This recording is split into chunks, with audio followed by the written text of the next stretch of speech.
Warning. The following program is a recap of the HBCU sports world. It is meant to be comedic and informative.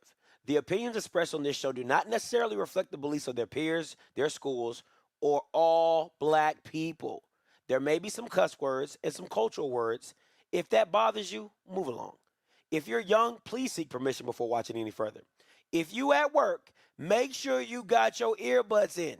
Don't blame us if you get fired. Thank you. The OutSpokän Show.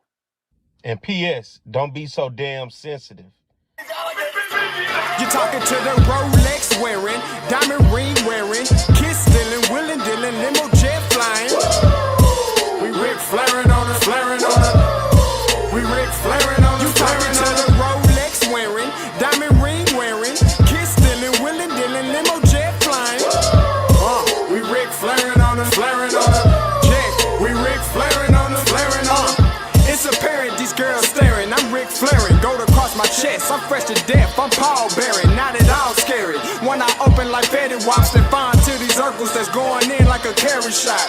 Woo! I'm going in like a Mary Pop off that Mary Crop at the top flow at the Marriott. So questioning me is like questioning you. See, we the best dressed, so come and get blessed with the crew. Not one but two, different ways to slaughter your crew. Committed tat across the chest, I guess she blessed with the truth. People want to see them checks, representation of proof. Living through my elders trying to resonate to the youth. But ain't nothing to get my flash on. Longevity is heavily embedded in my melanin. Layman terms, I last long. My grind repetitive, I'm smoother than real silk. Lyrical cash cow who can't cry over spilled milk. We in here. You're talking to the Rolex wearing, diamond ring wearing, kiss stealing, willing dealing, limo jet flying. We Rick flaring on us, flaring on us. We Rick flaring on us, flaring on us. To the Rolex wearing, diamond ring wearing, kiss stealing, willing dealing, limo jet flying. We Rick flaring on us, flaring on us. We Rick flaring on us, flaring on us. This ain't no normal situation, this preparation with greatness. Industry full of fakeness, it's really up for the taking. See, life is what happened to you, more so how you take it. Don't get stripped of your knowledge and mentally leave you naked. I like to live otherwise. I'm sorry that I'm fresh to death. I put the polo and apologize. See, black son, we ain't nothing like the mother guys. Quit to socialize, we organize, then we mobilize. Off the deep end like a scuba diver. And no confusion, just keep it pushing like Uber drivers. Woo! Business fresh just like a supervisor in a Gucci visor. Can't find a smoother rhymer. You're talking to the Rolex wearing, diamond ring wearing, kiss stealing, willing dealing, limo jet flying. We Rick flaring on us, flaring on us. We Rick flaring on us. You talking to the Rolex wearing, diamond ring wearing, kiss stealing, willing dealing, limo jet flying. We Rick flaring on us, flaring on us. We Rick flaring on us, flaring on us. Yeah, DQ baby. Shout out that boy Nigga for that fire track. Hey, Black Sun, sun up. What's up, Vinny Vegas? What in Vegas? Yeah. Shout out Pharaoh's Kids, D-Phase, yeah, Bubba C, yeah, Rick flaring on them, Rick flaring on them, Rick flaring on them, Rick flaring, son up, baby. Hey yo, Scotty, we back. Yo, appreciate you for reaching out.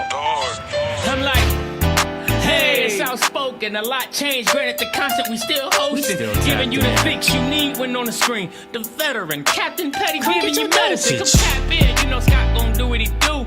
Might not want to hear it, but here go the hard truth. Perry about the numbers, regret if you're not fact-based. When you run your lane, the numbers seem like a statue.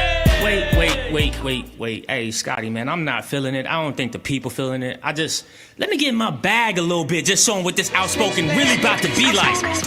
OutSpokän, this is more than conjecture. These days they laying people off. So glad that we got our own. Hunger insatiable, made for you if you say you objective.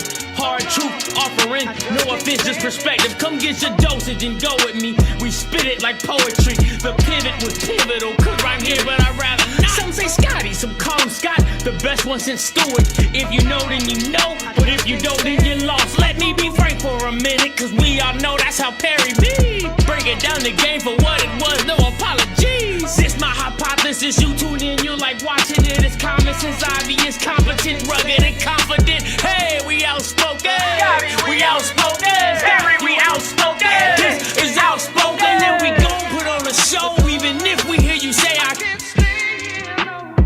It's outspoken. Hey, backpack. What is going on, everybody? You already know it is. Your boy Scotty back with another one. Happy Monday! We live in full effect, and you know this show couldn't be nothing without my brother from another. Give it up for my boy, Perry White! Hey, listen. I should have had you play the Norfolk version of it tonight. Oh, really? Got a Norfolk version? I don't know. We doing MEAC.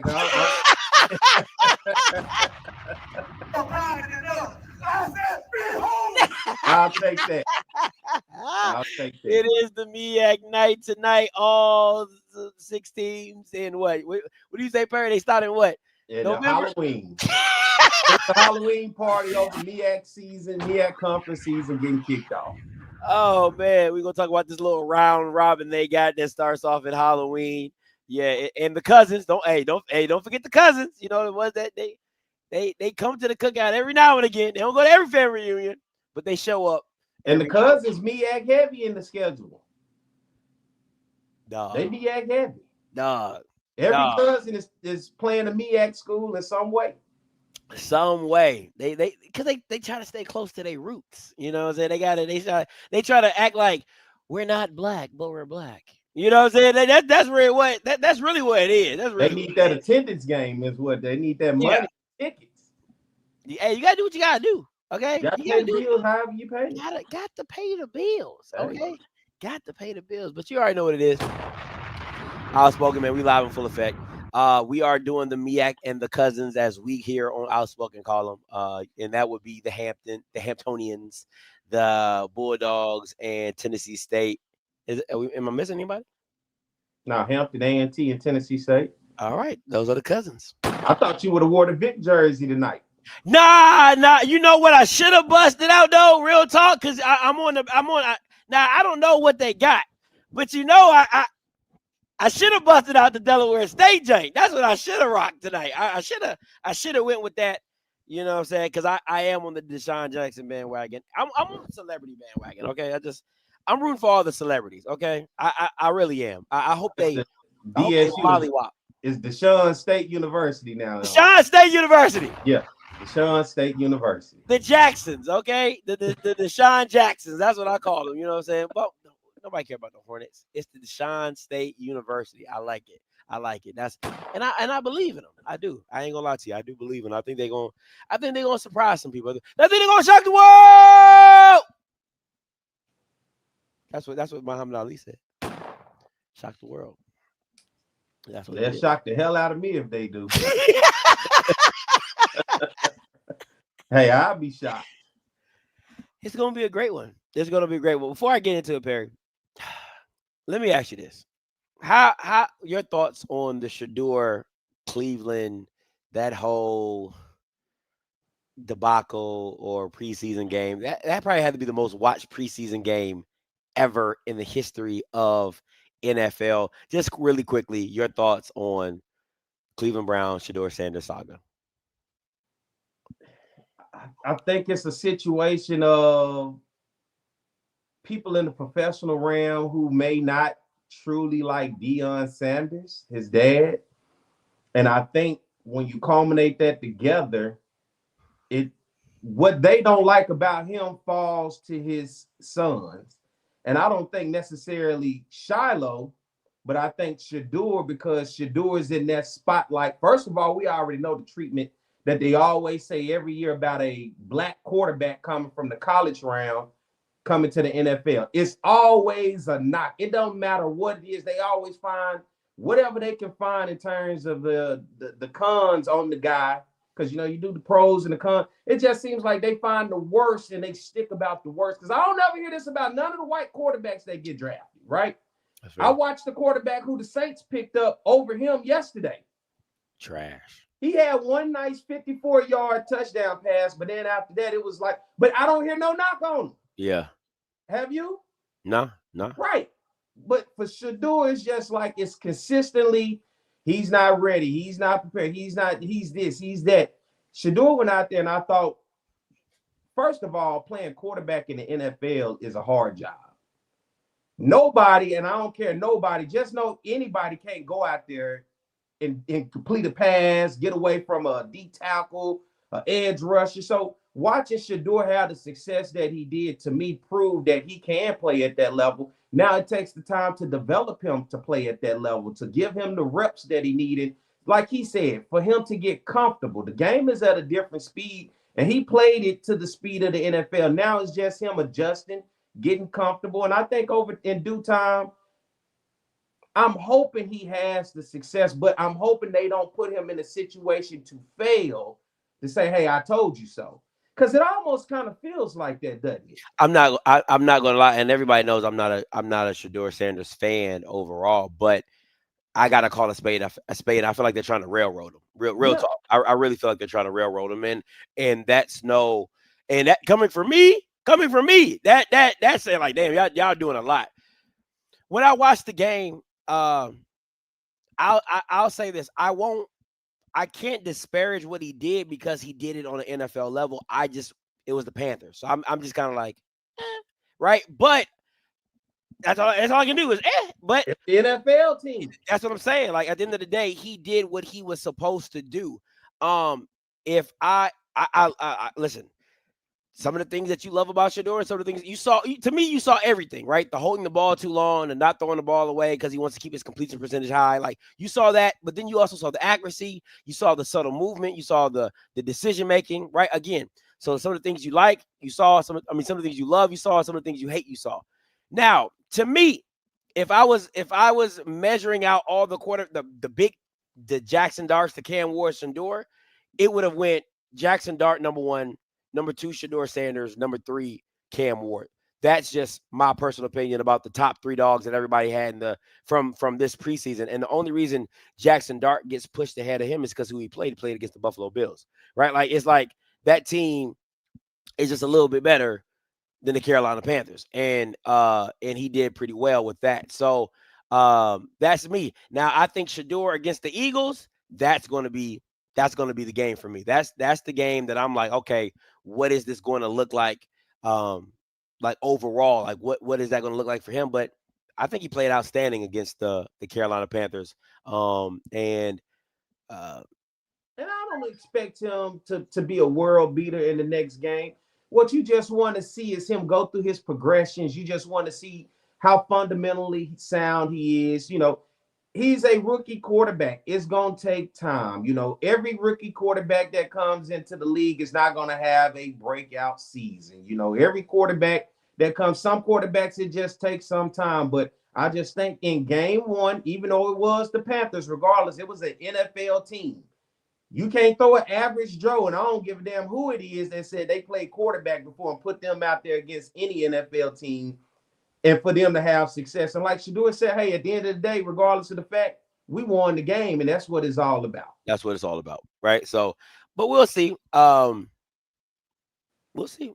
Growing pains. It comes with the job. At the end of the day, it's the Browns. So they're gonna find a way to mess it up. Like, and I think the thing that's bothering me with the whole Browns and Shadeur thing is how they're trying to downplay Baker Mayfield and act like Shadeur is a better player than Baker Mayfield. I'm like, bro, like, no, he wasn't. Like, that's to justify that Deshaun Watson. Yeah, like that doesn't make any sense to me. I'm seeing like Brown's Twitter, like, oh, you know, Shadeur can handle the media and Baker Mayfield can. I'm like, nah, like, no, I can't. I got to disagree with that. And I think coming out of college, if we're talking about accolades, like if we're talking about success and accolades, Baker Mayfield got Shadeur beat by a landslide. If we're talking about accolades and wins and big games, right? So it's just, to me, like I really don't like that, because I feel like if you can make it work with Baker Mayfield, I'm just curious to see how they're going to figure out how to make it with Shadeur Sanders. And they didn't even really want Shadeur Sanders. you know, Jameis Winston last year gave him a shot in the arm, didn't he? Oh yeah, and listen. I've never watched the Cleveland Browns game in my life. The first Cleveland Browns game I fully watched was that Jameis Winston and the Steelers game in the snow. Oh, that was a hell of a game. That was probably one of the best games I've ever seen in my life, just like from beginning to end. And Jameis Winston played out of his absolute mind, right? So I put that up there with that. Was it the Chiefs and the Buffalo Chiefs and with Patrick Mahomes doing that last second. And it went into overtime. Yeah. That was one of the greatest games ever. Last question before we move on. What happens if Dylan Gabriel comes out and look amazing? Well, then they're not going. They're going to go with Dylan Gabriel. I mean, listen. When he's a 3rd round pick, it's Dylan Gabriel's job to F it up, right? Like that's pretty much what happens when you're a 3rd round, 2nd round, 1st round pick. It is your job to mess it up, right? Because they're going to give you every opportunity. So for Shadeur, it's like he has no error of mistakes, and that's why I really like the game he played against the Panthers, because he didn't give the Browns any reason to cut ship, to throw him away and just say, hey, we don't need him. He's not that good. But I'll tell you this, Dylan Gabriel better get off his ass, because if he on the sideline again and Shadeur does half of what he did against the Eagles, what he did against the Panthers and the Eagles, that Bama is as good as gone. I don't care what nobody. That Bama's as good as gone, because there's no way you're going to come back on your last preseason game. Because remember, the starters have to play in that last preseason game. Like they usually do, like 2 or 3 drives. Dylan Gabriel ain't going to have enough. All right, Dylan Gabriel is not going to have enough. So you still got Joe Flacco sitting around. Yeah. And listen, I'm not mad at Joe. Okay, I think Joe can get. He's getting paid regardless. You know, yeah. Joe is on the back end. He just there basically. What was that on any given Sunday? You had Willie Beeman. What was the starter? The old white man. What was that Bama's name? Somebody in the chat gonna tell us, but he was just there, just initially. Hey, I'm just going, hey, young buck, you watch me. But then you saw the young buck get better and better and better and improve his game. And I think what that was, they realized, hey, let's build around. Coach eventually said, hey, we leaving at the end. We're going to another team. I'm going to build around this new quarterback, because this is the future, the dual threat, a guy that can run and that can throw. Get away from that old school cap. Yeah. Cap. We getting away from that old school, just drop back pocket passer. So, in this situation, Shadeur has that opportunity to be Willie Beeman. He really does. My name is Willie Beeman. And don't Shadeur fit that whole vibe? The whole mantra. Now he ain't got the Willie Beeman but it's close. You're right. It's close. But my favorite part of that whole movie is he's like 36. All right. He's like, no, you right. All right. You either gonna get on my page or you gonna get off. 36. LL Cool J was mad. He changing plays that me and you. We like that. So you remember LL was trying to get that endorsement. He had his goals. His goals to get his endorsement. Absolutely. So it was like, what is it? Is it about winning or is it about you? Because we show our winning. We show our winning. All right, let's get to today's show. You already know what it is. MEAC and the Cousins schedule review 2025.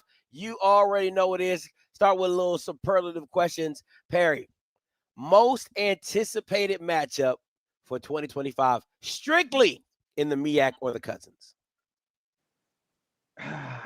No doubt about it. North Carolina Central, South Carolina State. Oh, okay. No doubt about it, I guess, but okay. That's gonna probably. I know you on the Deshaun Jackson, Delaware State wave, but that's what. Hey, Lincoln Financial Field, baby.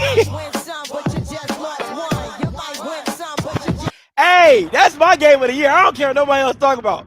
Lincoln Financial Field, Deshaun Jackson, Michael Vick, they can come into that Jake. 0-37. Both of them don't matter. Game of the year, baby. Okay, go ahead. There's some matchups out there. I also like this. I ain't gonna lie. If this was last year, I want to see Tennessee State host North Dakota State. Ooh. That's going to be is that this year? Huh? Is that this year? Yeah, it's this year. They're going to Tennessee State? Yeah. Oh, We're wow. gonna talk about that. That's a game I'm looking for. I want to see that. That's an ass whooping, but go ahead. And I just think, anticipating leading up because it is the MEAC SWAC Challenge. Both teams were one game away from the Celebration Bowl. For me, North Carolina Central and Southern. No, oh, the MEAC SWAC Challenge. Yeah.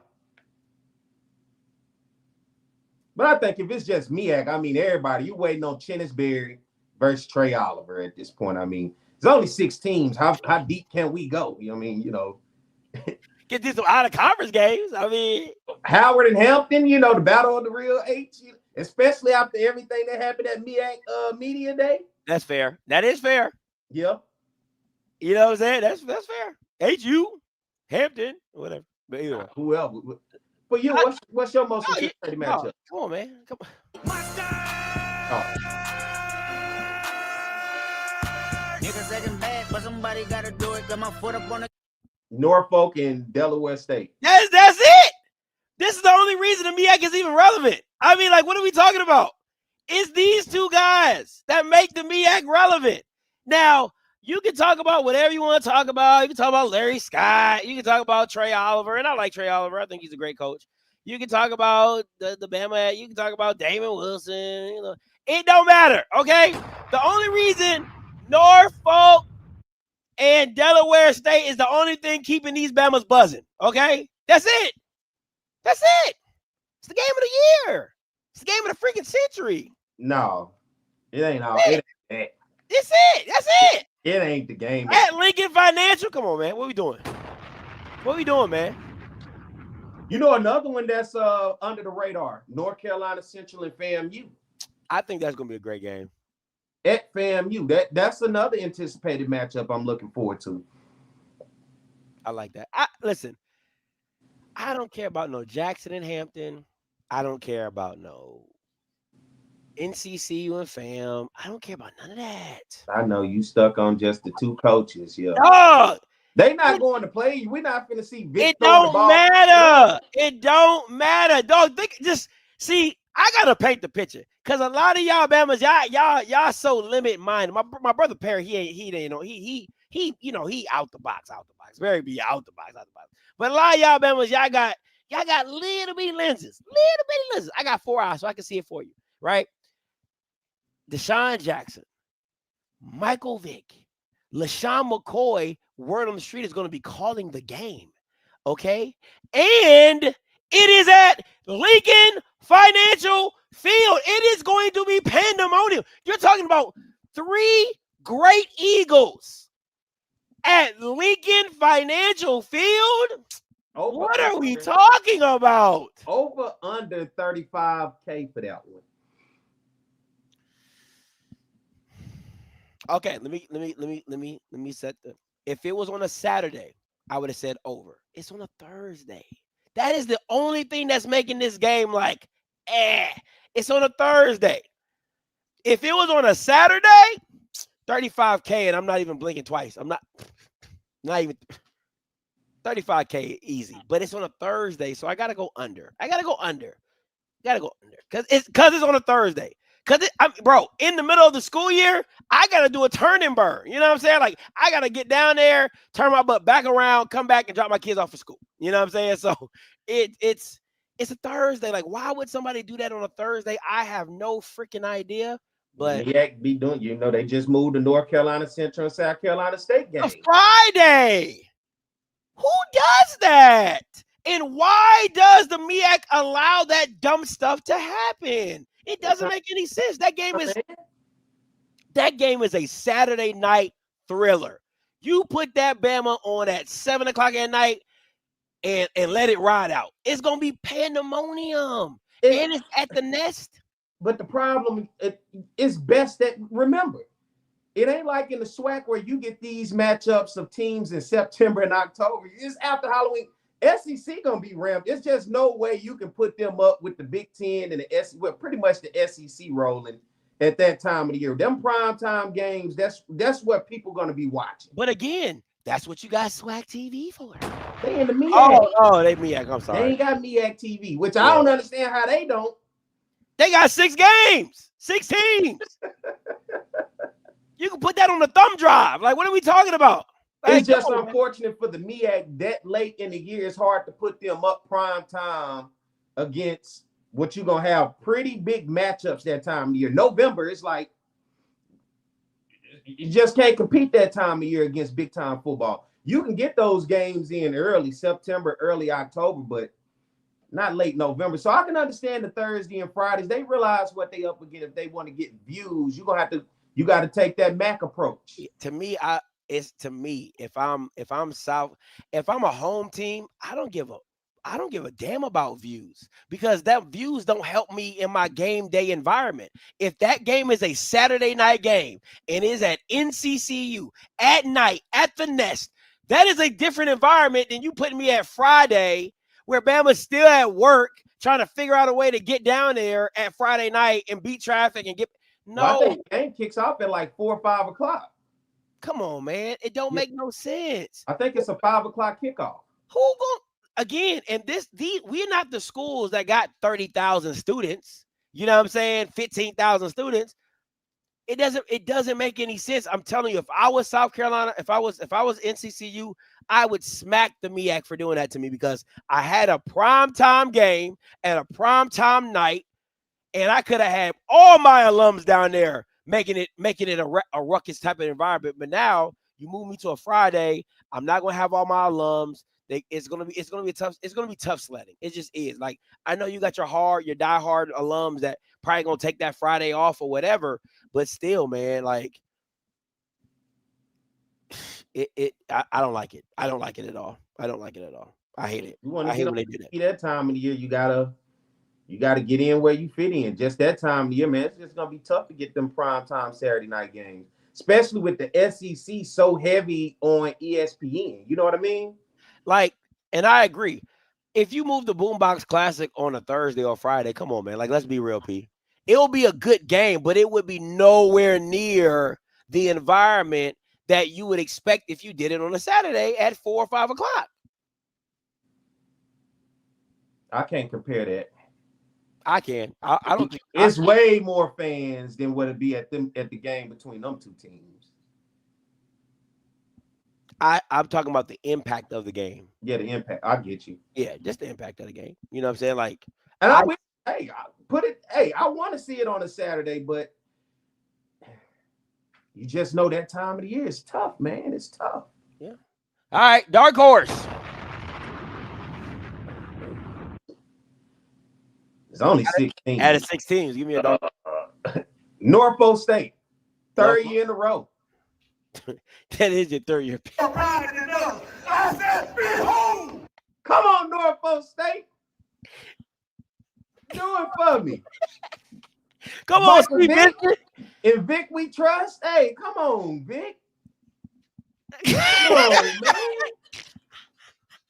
I'm going Norfolk State. That's going to be my dark horse 3 years running. I mean, Central and South Carolina State can't be the dark horse at this point.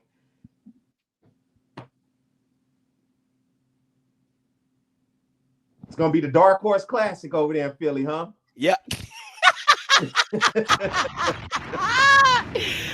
Oh, shout out to you, Deshaun.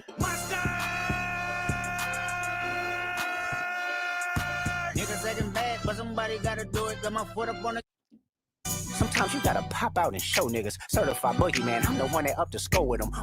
Gotta get that Cali. Gotta get that Cali in there. You know what I'm saying? Shout out to that's yeah, my dark horse. I'm still riding the Norfolk train. I mean, eventually, every year they show me glimpse. They show me some hope every year. Now they made me honorary. Come on. I'm believing 3 years in a row. You know how much flack I have caught on this show? At first, they thought it was just Dawson Odom, didn't they? Yeah. I'm going to keep trying. Yeah. Dark horse this year, Norfolk State. The Spartans. Norfolk lost 5 games by less than 3 points. NSU's in a great position to do big things. That's what I'm saying. Norfolk. Yeah, they do got a nice stadium. Yeah, they do got a nice stadium. They're going to probably lead attendance in the MEAC this year. Any Norfolk fans in here? It's MEAC night. Where the MEAC fans at? You know, if it matters. But Where them fans at? Where them fans at? Matter of fact, forget the rest of them. Where my Norfolk State people at? Where my Spartans at, huh? Where my green and gold at? Where my green and gold people at? Huh? Where my green and gold? They ain't in here? I don't see them. Ah. That's a fair question. Can you really have a dark horse when you only have 6 teams? Yeah, you can. Well, you know. Somebody got to be In that in between, right? In that So, it could go either way. So, I mean, because if you look at it, Howard, North Carolina Central, South Carolina State has been kind of that jumble. It's been those 3. The other 3 hold on, P. have Hold been on. left out. Hold on, P. I'm getting hot over here. Huh?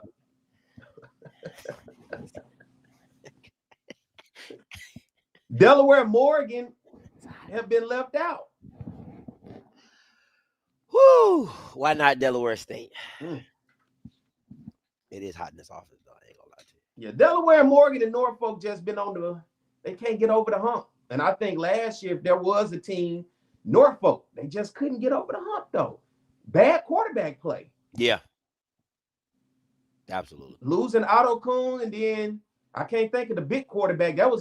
He looked like he had all the ability early on, but they couldn't rely on the run game to save him. You know, it wasn't enough. Hey, and Odom's had to let them extra points, them 2-point conversions. Yeah, them 2-point conversions was messing him. He was trying to win that bitch. Backing him up every time. Okay? Hey, you got to try to strike it while I ain't trying to go into overtime with you. We didn't already struggle. I'm not going to be doing this with you. Them extra points got him every time. Yeah, they got him every time. Got him up out of there. All right. Still my boy, though. Still my dog. Who has more wins in 2025? Dale State or Vic? I'm going Norfolk since they my dark horse. I think Vic gets more wins this year. To me, Norfolk is in a better position, my personal opinion, than Delaware State currently. Yeah, I think I would go with Vic having more wins because I think Odom's left them a great foundation. Real talk. You know, O-line, D-line is solid. Kevon King is a great back to have. You just got to plug and play with some of the outside players. The linebacker Coons back. Yeah, you got, if you want to roll with Otto Coons, you got him back, right? You got Israel Carey over there. So you got a lot of talent. And listen, when you've built a physical team like Odom's did that plays downhill, you're going to have some linebackers that can hit that can feel, right? But again, your defense can only do so much when they're on the field as much as they were last year because of the lack of offense that they have. But I do think Vic will have more wins than Deshaun Jackson. So it is what it is. All right, next up. Who has more wins? Tennessee State.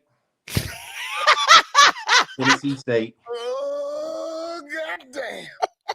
I mean, A&T literally might be the worst black college football. I mean, literally, they're right there. A&T, UAPB Valley, just and throw in Bethune. But I think A&T literally might, and no Division II schools on the schedule this year. Make it even harder for them. There's no Division II schools on the schedule this year. No Winston-Salem's, none of that. So, and we'll see when we get to it, but I'm going to go Tennessee State. And guess what? These two teams play each other the first game of the season. Yeah. So somebody got to get one. Somebody got to get one Division I win. Oh, Perry, you are so stupid. What I do now? That member said, UAPB Valley. No. Man, how they have fallen. It's crazy. The Celebration Bowl used to be the A&T Invitational. Oh, man. Not no more. Went over to them white people and started getting smacked up. And I mean, it killed the whole, they're not even good in terms of black college football level. Oh, that's funny. So A&T is at the bottom. I mean, that's perhaps maybe the worst team in black college football, but with Valley and UAPB, until they show me different, they are literally at the bottom. Perry, that is hilarious. Yeah, who has more wins? Tennessee State, no doubt about it. I agree with you. I'm going with Tennessee State. I think what Reggie Barlow is doing over there. Now, a lot of people don't know he has Carson Palmer's nephew as their starting quarterback, I believe. I think his name is like Jordan or one of the J's. This is Jonathan Palmer. That's his name. So you might see Jordan Palmer at TSU. Might see a little Carson Palmer at TSU. You never know. Could be a quarterback coach in the near future. You never know, right? So and Reggie Barlow has a great eye for talent. I mean, what he did at Virginia State, rebuilding that program. What he did at the DC Defenders, rebuilding that program in the XFL. So definitely is going to be, I believe, a talented team. And the staff that he's assembled. Oh, my God. I'm talking about Greg Williams as defensive coordinator, Shannon Harris as OC. You got the former Torino Morgan, the former Edward Waters head coaches. I mean, his staff is just absolutely amazing. And that's Frank Gore's son is at TSU as well. That's a story that's not really being talked about, how he left Edward Waters. It's Edward Waters, right? And then went over to join that staff just here recently. I believe it. Yeah, I believe it's Edward Waters. Yeah. Yeah, so, I mean, what an addition. You know, Tennessee State. The A&T still got the that's on the grill. You know, the with the towel over his shoulder with the sandals. With the sandals? No, he go. Yeah. Boy, you don't know nothing about no charcoal. Boy, what you know about that charcoal? No, he go. They got Gibbs. They got Gibbs. Oh, yeah, they did get the guy, was it from Fort Valley? Yeah. They got Unc up out of there. He gonna be selling barbecue plates outside the stadium. Yeah. And that's sad to see that guy came into that program having been winning at an FCS program already. Yeah. Could not get it done at A&T. Now I have to look at that program as a whole, football, and say, what's really going on at A&T for the future of that program, where success seems to be harder these days than what it was just a few years ago.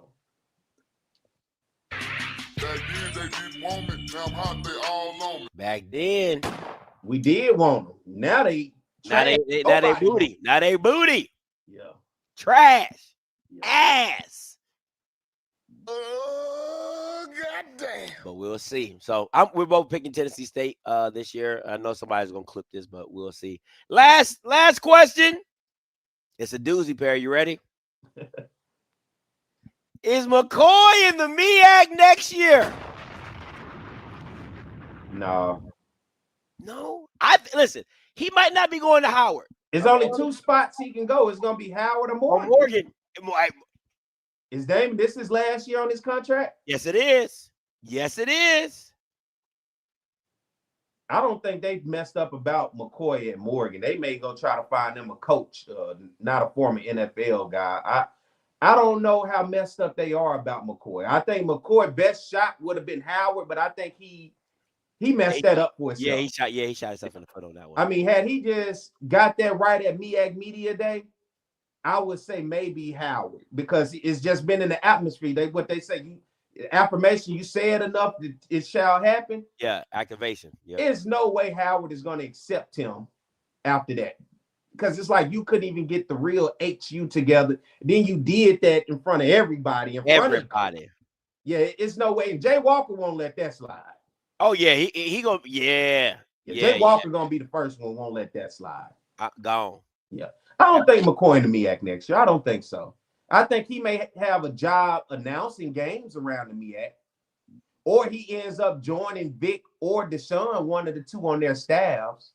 That's not a bad idea. Yeah, I think if you say McCoy in the MEAC next year, maybe not as a head coach, but I think he joins one of the two staffs, either between Norfolk or Delaware, and get his feet wet and try to get in the door and see what it's like. I think that's a possibility.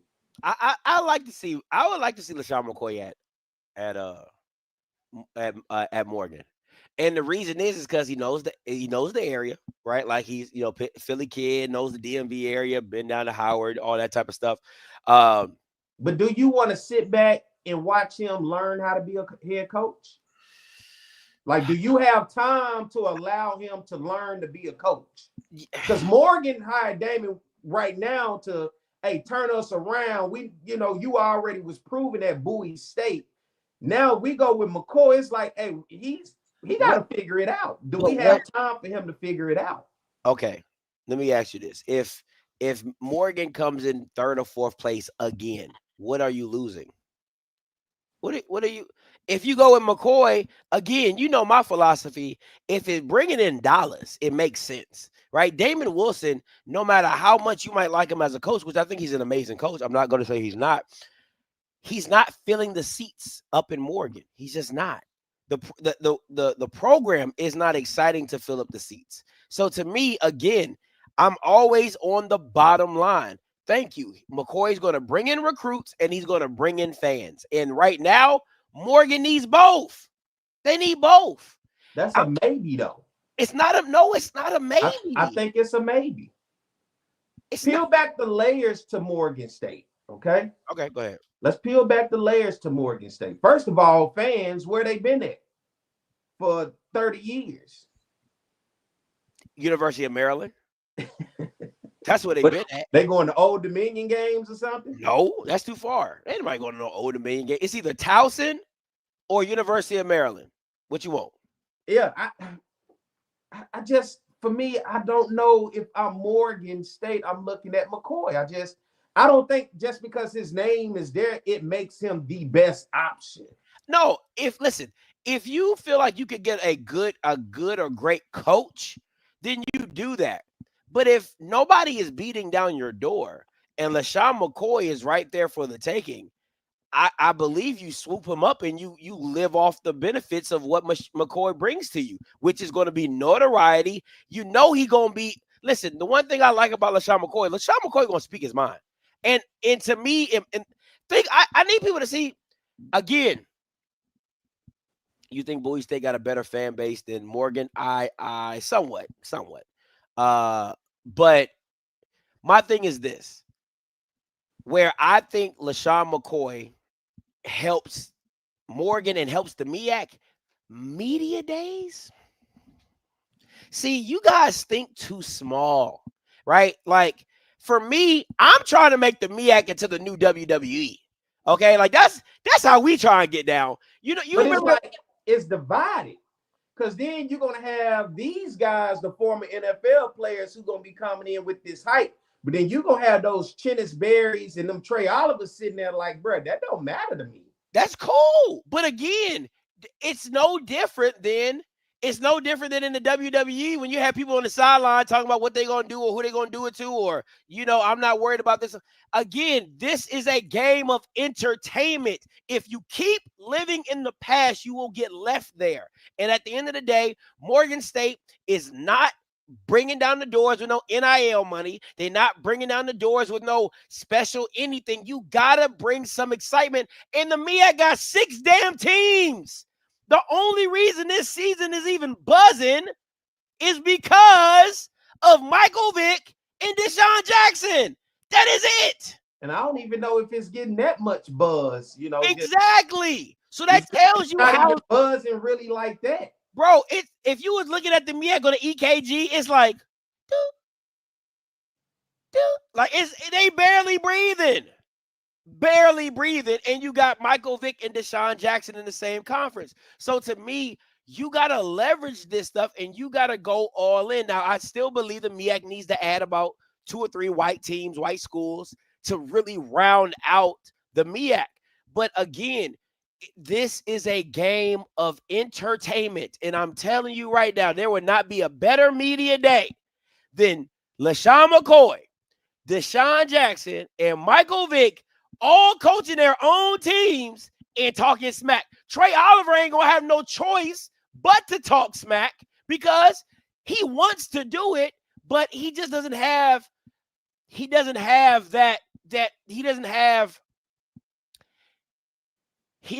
the heel to go at. Do you understand what I'm saying? Well, these fellas is rich. They can say whatever and move around. He got to stay within the confines of the professionalism of his job. I get it, right? But Trey Oliver still wants to meet you where you at. He can do it professionally. You saw it at the media day today, right? Yeah. I mean, like this year, he was like, because LaShawn McCoy was like, yeah, they talking about you in the group chat, da-da-da. He said, Vic didn't say that out here at media day. He said it in the group chat, but didn't say it out. Like, that is talking trash professionally. I'm just letting you know, like, he ain't say that out here. He ain't say that around me. Like, it's go join Deshaun or Vic's staff and let's see how that go. I think he could be in the MEAC as an assistant. I don't know if Morgan wants to take the chance to allow him to figure out how to be a head coach with them. You know, he hasn't. Where has he coached? I don't care. I know you don't care, but I get the entertainment side, but we still got to win football games. Like, all right, how long does that last with that? Because we're going to find out with Vic and Deshaun if they don't Morgan ain't winning football games like that. Huh? Morgan ain't winning football games like that. But still, do I have time for McCoy? That's the thing about it. Do I have time? Because at that point, you just playing around. At least they really trying with Damon. Like, you can tell that was really a try higher. Like, okay, and they're still losing. So bring in McCoy and we lose, then what? You making money. That shit wears off quick. It's all good until see the Deion effect worked because Deion won games. That's the Deion effect. So I can talk my talk because I'm using the Deion effect because clearly we're getting these caliber of guys who are in the spotlight. Now, none of them hold the Deion light. Not even Eddie George. I'll tell you this. Let me tell you this. If Deion was in the MEAC, that shit wouldn't have worked because he would have had to play out of conference games and would have got his ass whooped. We don't know that. But I'm telling you, he beat Campbell. Was it Campbell or Mercer? If you got five games, what schools was it? Campbell? He played 2 games out of conference, ULM and Campbell. He played Delta State, and they barely beat Delta State. Delta State will come. Hey, that's a tough team for anybody in the SWAC. Again, if you take Deion and you put him in the MEAC, it's a very different scenario because you got to go schedule some white team. No, I do know. I don't. You don't know that. There's no hypothetical. Yeah, you can't speak on that. He doesn't win 9 games in the MEAC. He does not. I do not care. He doesn't. He just doesn't. He doesn't win 9 games in the MEAC. It don't work. You don't know that. It don't work. It don't work. He built that team to win in the SWAC. He looked around the SWAC and then wanted to then build it up from there to FCS.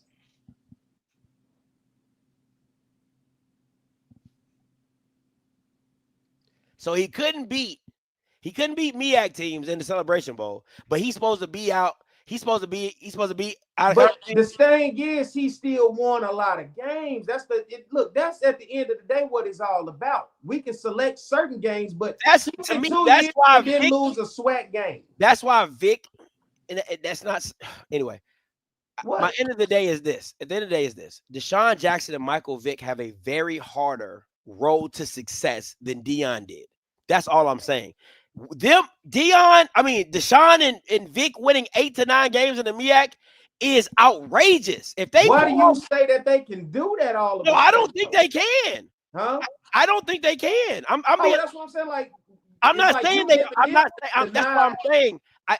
What I'm saying to you is winning 8 to 9 games on a MEAC schedule is way harder than winning 8 to 9 games in the SWAC. I get all that. I get that. But I can't go by hypothetically speaking saying he couldn't do this. I don't know. He would not have won 9 games in the MEAC. He just wouldn't. We don't know. I know.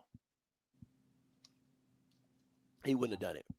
I just don't think, if we're going to keep doing this, in terms of these coaches, I think, all right, we got enough, all right? Eddie George came, he built. We got Deshaun, we got Vic. I think that's good enough for now. Let's see how that works. We just can't flood all this in because, like I'm saying, even Deshaun and Vic with the star power, and Vic is really the biggest star, bigger star than Deshaun.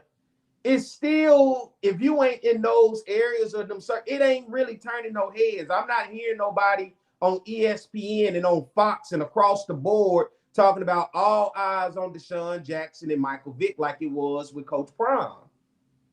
So with McCoy even joining the fold, I don't think that's nothing that's consistently making the ticker, just because what's going to make the ticker is the hire, okay? Then we get to the media day. Oh, what, we just going to talk a bunch of trash?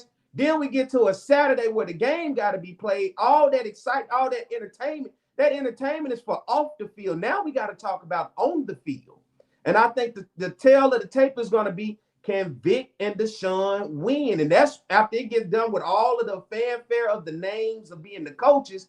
At the end of the day, that's what it's going to really matter. Again, they win games. Again, it is a lot harder.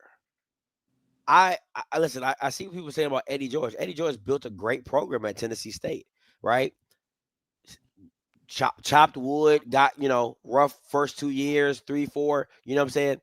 And he took it to another level, went to the playoff, played a really great playoff game, won the conference and all that type of stuff. All I'm saying is that the way that they're, first of all, let me say this. Half the battle is getting talent.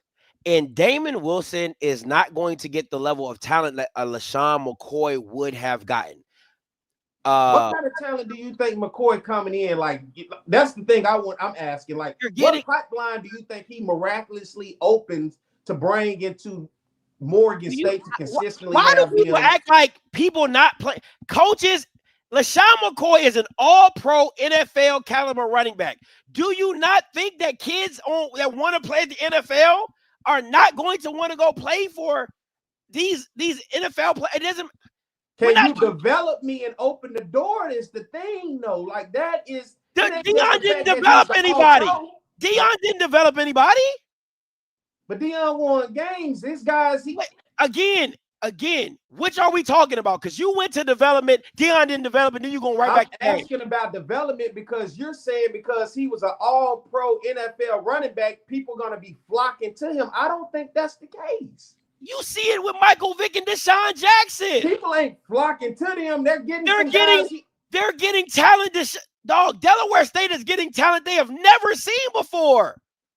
Never. Now we got to see Jackson State did too. They got a 5-star, the #1 prospect in the nation. Okay, that's what you get when you get a celebrity like a Deion. It's no different. Deion. Again, Delaware State and Norfolk State are getting talent that they have never seen before. That comes with the celebrity pipeline that McCoy just miraculously opens up, and then it just creates this whole new world for them. Why do we act like NFL players on their caliber and their level won't bring in talent that is not that a normal HBCU would not see? Because again, when you're talking about a Willie Simmons and a Trey Oliver, they get talent because of the success that they've had, what they've built. So now they can go to a player in the portal and say, hey, listen, this is what I've done. I've put Xavier Smith in the NFL. I put Isaiah Land in the NFL. I put this player. They have all these accolades. Hey, my quarterback is thrown for 3,000 yards. Morgan don't have, what money do they have in this day though? Like, we talking about all this. What Morgan in the money talk in the age of the NIL, they got a 10,000 seat stadium. Like, we got to look at the steps. Like, McCoy can go out and entice him. But what comes with Morgan State, though? It's not just McCoy. It's what comes with the university. I think Deshaun going to find out as it continues, as he matriculates at Delaware State, he's going to find out this is tough. Like, I can get guys, but can I keep them? Not only that, how long can I keep this going? It's the money talk at the end of the day, right? What comes with Morgan State? Not McCoy, but what comes with Morgan? If you drop him at Morgan, what does he gain out of Morgan? It may fuck around and turn out like my man over at Bethune-Cookman. Ed Reed. Ed Reed got there and was like, oh, shit.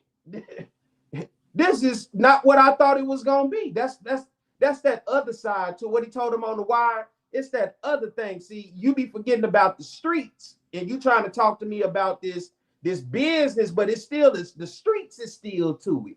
That's what I'm saying with this. It's still that other thing that's incorporated too. You don't just come in and all of a sudden we flip on the lights and everything just turn into gold all of a sudden. It ain't that easy. Unless he's coming in with a hell of corporate sponsors, And all of his NFL friends are saying, man, I'm willing to donate all of this I'm going to money. say this. It doesn't make any sense if you keep beating your head with regular coaches and you still keep losing. That's my whole point about it. Is like you go and get these regular coaches and because people are in the comments about, what about football? What about football? You hired Damon Wilson. He's still losing. You went and got Odoms. You couldn't do shit. You went and got Lee Hall. You couldn't do shit. Like, what are we talking about right now? Well, then let's stop. And then let's see what Deshaun and what Vic do. And then if they can't do shit, then we'll just say, hey, you went and got But at least if they not doing shit, at least they getting money for the institution. At least they selling out a game. We don't know yet. So we gonna lose. So we gonna get an Odoms. We gonna lose and not get nobody at the games. I would like to come back to this conversation at the end of September. We'll see. Yeah. We'll see. Yeah. We'll At the end of September, let's come back to this. Okay. And again, Norfolk State gonna talk about, we have never seen this amount of money being raised and for the game. Of course, because that's what happens when you have Michael Vick, because people outside of the HBCU bubble want to see what's going on with Michael Vick. Same thing with Deshaun Jackson. Delaware State gonna say, oh my God, we have never seen this amount of money done. Because again, you're drawing interest outside of the traditional community that you're always been promoting to, or lack of promoting to. And that's what Deion did. Again, they're not to the Deion level. We all understand that. But they do have a fan base and a fandom around them that will bring new eyes to the sport. That's all I'm saying. Well, let's do this then. Instead of saying the MEAC, how about he go to Hampton? I didn't have a problem with that. Yeah. I don't have a problem with that. He seemed to like the school with the H, and the way he did things. Hey, maybe it's Hampton. And then he goes to Hampton. Then what if he beat Tower at Hampton? It doesn't make any sense to me to do it like this.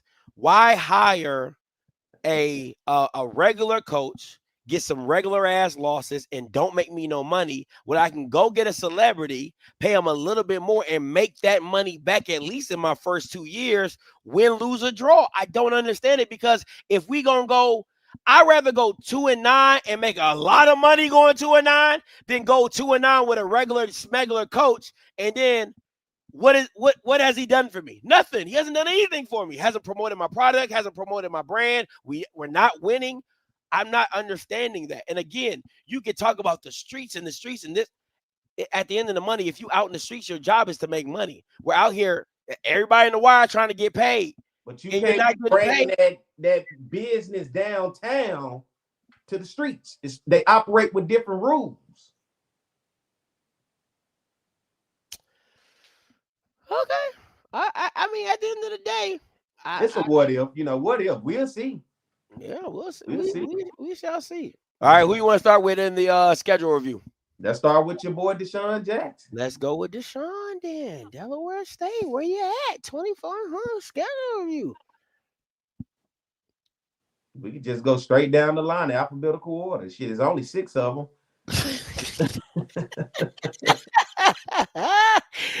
Oh man. I like divisions. I mean. All right, here we go. First game, man, 16 days. That's crazy. UD, that's a loss. I mean, we ain't gotta. Well, first, let's look at what has to be done at Delaware State, right? Go ahead. Because I got some stats that of what the type of job Deshaun Jackson is going to have to do in year one. Look at offense.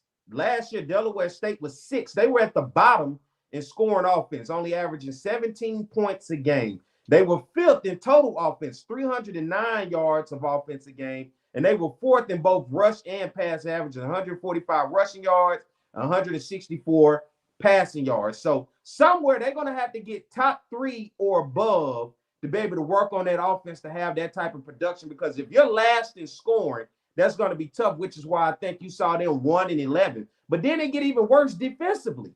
They were literally at the bottom of every category in the MEAC. They were 6th in score defense, giving up an average of 37 points a game. They were 6th in total defense, giving up an average of 432 yards a game. They were 6th in rush defense, giving up an average of 189 yards a game. They were 6th in pass defense, giving up 242 yards. Now, when I say 6 people, there's only 6 teams in the MEAC. They were at the bottom of every defensive statistic last year. This is a tough job, which is why they went 1-11 0-5. First game against Delaware. Come on. When was the last time they beat Delaware? I'm asking for a friend. it ain't gonna be 2025. It ain't. It ain't about to be 2025. All right, so let me get I ain't got my pencil. I ain't got no pen. What are you doing? Come on, man. With you, hey. I got it. I got it.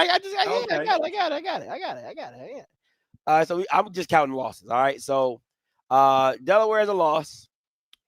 Albany. I'm putting the L there. Deshaun's still learning how to coach too.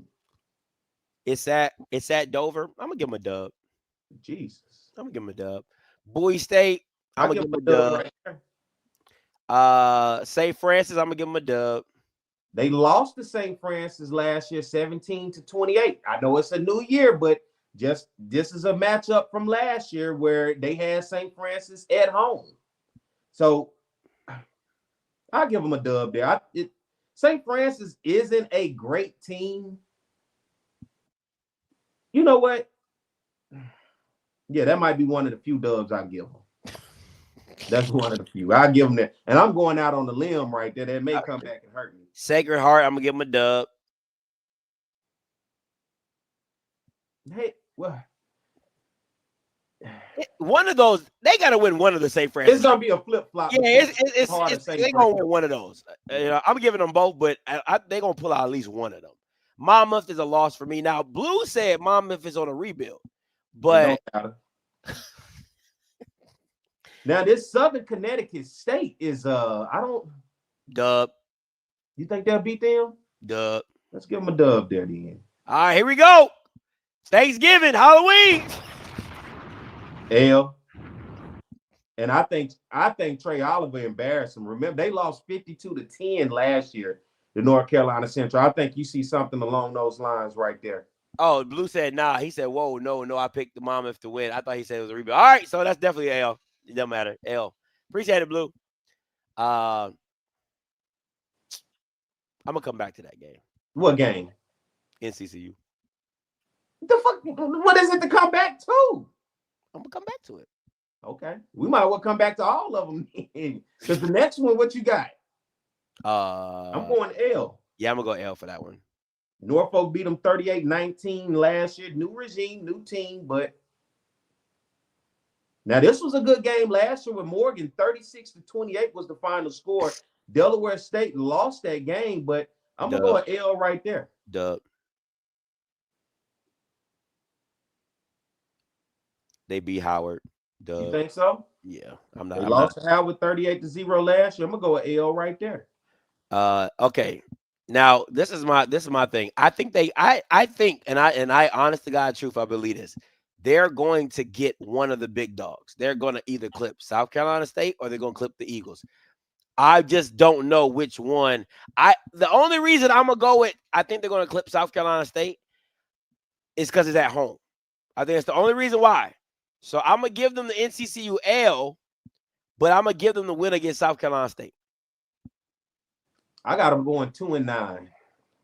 I got them going 1, 2, 3, 4, 5, 6, 7, 8. I got them with 8 wins. I got them 2-9 and 1, 2, 3, 4, 5. I got them conference. I got them 1. I got them 3 and 5 in conference play.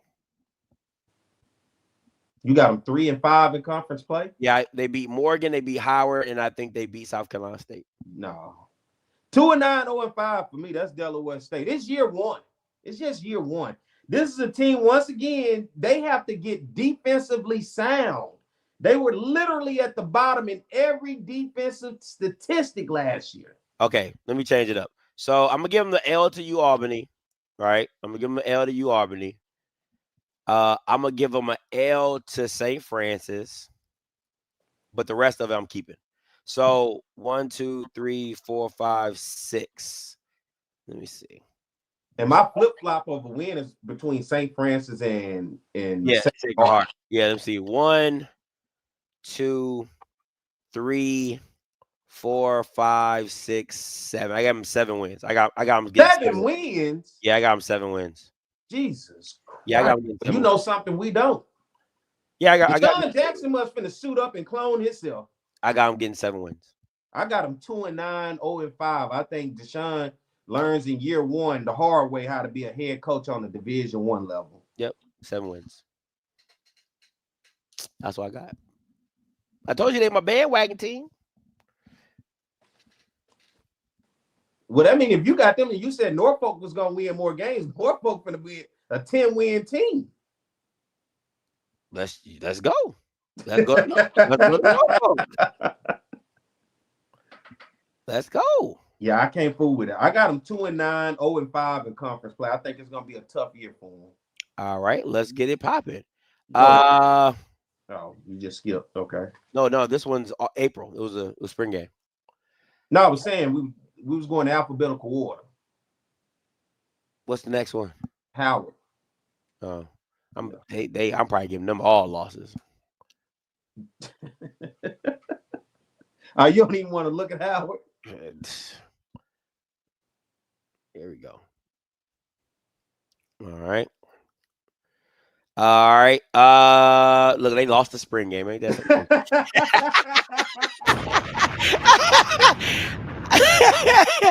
Oh man. All right. You ready? All right, let me go through Howard real quick, kind of give you a backstory of coming up. Team went 4-8 last year overall. They were 1-4 in conference play. Their only win in conference play was against Delaware State last year. Look at them offensively. They were 5th in scoring last year, averaging 19 points a game. They were 3rd in total offense, averaging 319 yards a game. They were 5th in rush offense, averaging 143 rushing yards a game, and 3rd in pass offense, averaging 175 passing yards a game. Defensively, near the bottom. 4th in scoring defense, giving up 26 points a game. They were 4th in total defense in terms of giving up 340 yards a game. They were 5th in rush defense, near the bottom, giving up 161 rushing yards a game. And they were 3rd in pass defense, giving up an average of 178 yards a game. This is a team that's kind of right there. I don't know how much they have to get over that hump to be in that top 3-2-1 space. So let's start with FAMU. And this game is in Miami. Huh? L.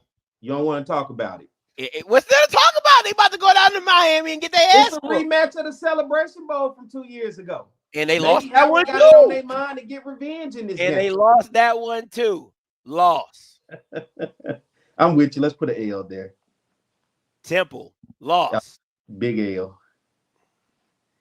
Now, if they lose that, go over there and lose in East Rutherford, New Jersey, in MetLife Stadium to Morehouse, and I'm going to give them a dub. Yeah, it's a dub. They beat Morehouse last year 35-21, so I'll give them that. Here we go, battle the now, this is the only thing is a lot of that talent that was there on last year is gone. Like, remember the quarterback we talked about all the time and the running back, a lot of that is gone. And Hampton has had Howard's number for the last 3-4 years. Hampton won 27-20 last year. What was my boy that was the quarterback who I was high on? But Christopher Zealous. He only had like 3 games in a season, and after that it was like I'm going Hampton. I'm gonna say L. Yeah, I want to say L too. I'm not gonna lie to you. I low key like Hampton. Richmond L. I think they beat dub. Yeah, I think I'll give them a dub. They beat Sacred Heart last year 21-14. I'll roll with it again. I think they lose at Tennessee State. Yeah.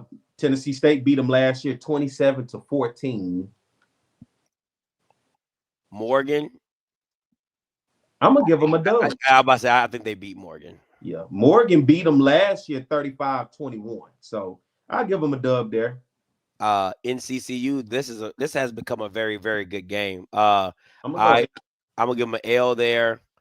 I think they lose to South Carolina State, give them an L there, and they're gonna lose to Norfolk, and they're gonna lose to Delaware. Like I said, now you're gonna give them a dub against Delaware.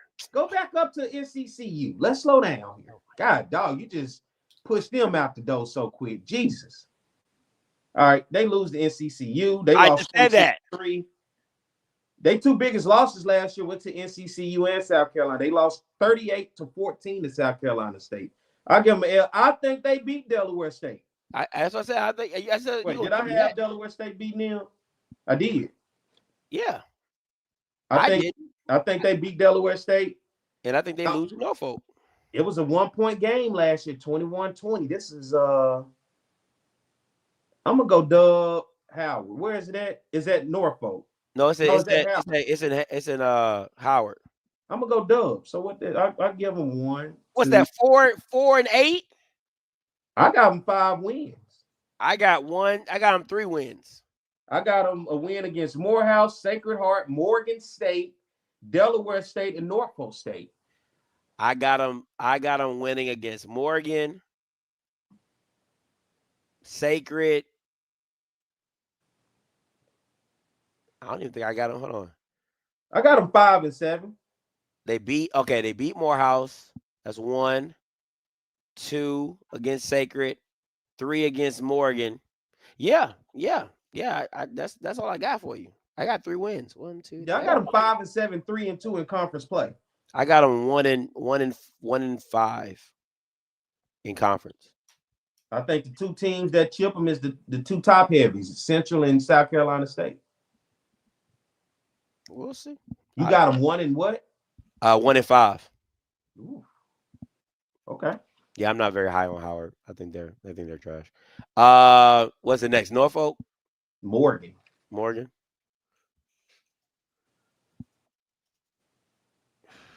This all Morgan's whole schedule is if they got a quarterback. Well, game 1 ain't gonna be pretty for them. Which I'm gonna go ahead and write down the L right now. Oh, wait. Why you going so fast? Oh, my bad. I do got to give a background. All right, Morgan State in 2025, they did go 6 and 6. They were 3 and 2 in conference play. They were 3rd in scoring offense, averaging 24 points a game. They were 4th in total offense, averaging 314 yards a game. 3rd in rush offense, averaging 150 yards a game. But they were very bad at passing the ball. 5th in pass offense, only 163 yards passing a game. Now, on the other side, defensively, they one of the best in the conference in the MEAC. They were 3rd in scoring off the defense, giving up an average of 23 points a game. They were 3rd in total defense, giving up an average of 314 yards a game. But now this is where they made up for it. 2nd in rush defense, giving up an average of 143 yards, and 2nd in pass defense, giving up an average of 170 a game. So their pass and rush defense is what gets them. Plus, factor in some special teams. But offense can't pass the ball at the bottom. It fell. All right, here we go. Now, again, there should be a schedule if Morgan has a quarterback and if they don't have a quarterback. Well, it ain't going to matter in game 1. Oh, yeah, it's a loss. Yeah, quarterback or not. Yeah. First 2 are losses. Now, Towson, listen. They lost 14-9 last year at Towson. This year is at home. It was a close game last year. Okay. That's teetering. It could flip. Okay. You know what? I think they upset Towson. I'm going to give them a dub. I got 2 L's. Yeah, I think they beat Towson. I got 3 L's. Oh, Toledo. No, sir. All right. Got a dub. Central State. Yep. Got another dub. Owls. Yep. And this game is the Circle City Classic. Yeah. They're trying to bring it back. Yeah. Georgetown. Now, they could really pull this game out. They could. They really can. I'm not. And like I'm Georgetown, no power. They could really pull this game out. I'm gonna give them a dub. I think they could pull this game out. I'm not gonna lie. L. You said what? You went L? Yeah, something stupid. It's just. Oh my God! Lynchburg. Why, they beat them 57 last year. Why are they still scheduling this team? You need something. Is it homecoming? Go back. Is it homecoming? Oh, hell yes, homecoming. Come on, Scotty. Yeah. I got a dub for Howard. Howard versus Morgan. Yep. I had Howard winning that game, so I'm gonna give an L right there. Did we? I had Howard beating them. Oh, okay. Yeah, I had Howard to beat them. I think that might have been the only conference when I gave them, maybe. Okay, so I give them Howard. They beat Howard last year 35-21. South Carolina State. Are you still at Howard? My bad. No, I'm gonna come back to it. South Carolina State's a loss. They lost 54-7 last year. I'm giving them a dub over Delaware State. They beat them 36-28 last year. And this one of those 1-point games again. They beat Morgan beat Norfolk last year 38-37. And that's a tricky one right there. Yeah. I'm going to give them I'm give them a dub. I think defensively they may find a way to get it done over Norfolk. No, they're gonna lose to Norfolk. I'm gonna give them a dub. I think they lose to Delaware State. I really do. I think they lose to Delaware State. I listen. I'm high on both Norfolk and Del State. I really. I think if it was one I was leaning to for them beating, I think they'll beat Del State. I mean Del State before they'll beat Norfolk. But I'm really high on both of them. I think again, if you only beat Delaware State by a touchdown, and I think Deshaun Jackson is bringing in better talent and better coaching, I think they can pull that game out. I really believe that. Now, again, it all depends on Morgan State's quarterback situation. If Morgan State has a quarterback, they're going to be a problem. If they don't, they're going to be the same team they've been the last 3 years. Run first, run second, run third, play great defense. That's it. So it all comes down to that. But I think they I got them with identical record from last year. I think they're 6-16. Defensively is why I don't think that's going nowhere.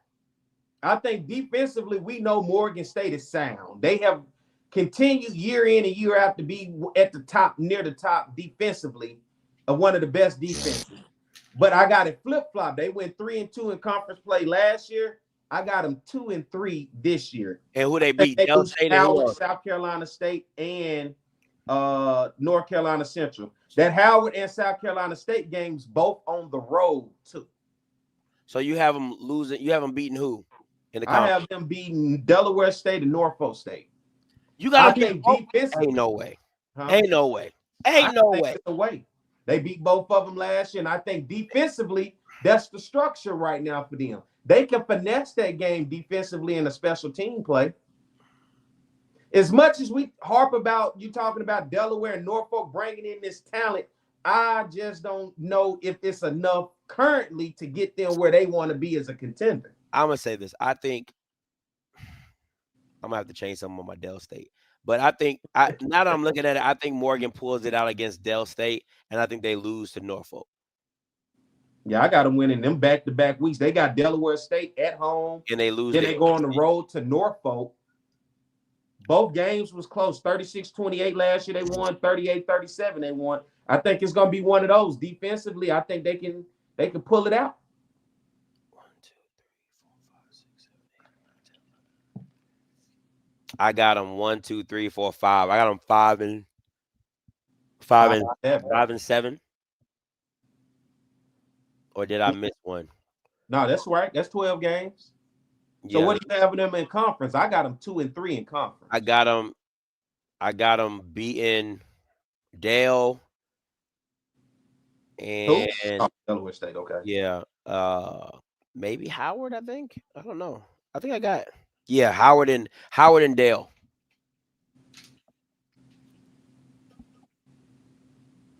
So that means Dale State gets 6 wins. Instead of going 7-5, they go 6-6. Oh, you got them 6. I got them at 2. But we'll come with how it is. All right. So next up, Norfolk State. Vic, my dark horse. We'll see how dark you go. See how dark you gonna let it get. See if you're gonna stand behind that. Because I already got Howard beating them on. So hey. All right. First up, Towson. They lost to Towson 28-23 last year. Ooh. Vic and it's at Vic. I'm gonna give Vic the dub. I'm gonna say he starts out. I'm gonna say he starts out hot. I don't think he wins his first game as a head coach. I'm gonna give it to him. You gonna give it to him? Give it to him. Okay. I think they win Virginia State. They beat Virginia State 28-23 last year. Virginia State could come smack them in the mouth too. Let's not remember the year before last. That was Odom's. That was Odom's. Okay. All right, so we'll give them a dub there. Yeah, I'm definitely giving them a dub there. Okay. Rutgers loss. Okay. They lost to Sacred Heart 10-3 last year. Dub. Now, depending on how they bounce back from that Rutgers game could really mess them up for the next 2 weeks. But if they bounce back really well, I can see them winning that Sacred Heart game. That's a tough one for me. Let's give it to them then. Okay. You know what? Okay, I'll give you the loss after Rutgers. You're beater, but I'm gonna give you the Wagner game. I'll give them the Wagner. I'll give you Sacred Heart, and I'll give you Wagner. I'm gonna take Sacred Heart, and because they gotta go to Wagner, I'm gonna take an L at Wagner. They got Sacred Heart at home. Okay. You going to Staten Island, New York? I don't think that do nothing for them. I'm gonna give them an L there. Battle of the Bay. Hampton and Norfolk. I'm going. They lost 37-7 last year. I'm going Hampton. I'm going Norfolk. I'm gonna give them. A lot of players from Hampton are on that Norfolk team now, so I'm gonna give them an L there. Wofford, L.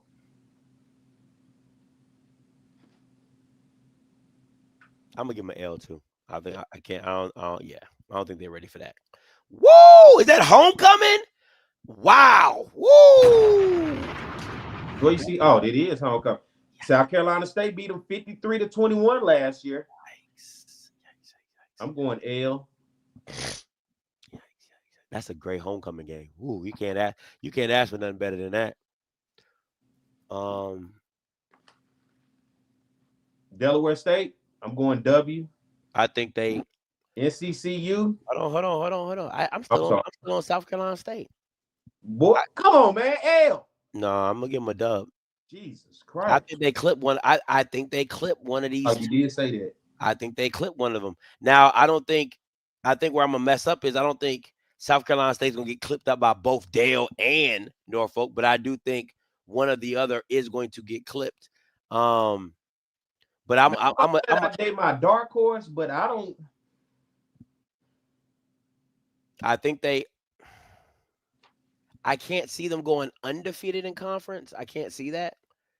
So what I'll say is I say they lose homecoming, but they beat NCCU. Let me see. It's at Durham. Ah, shit. Oh.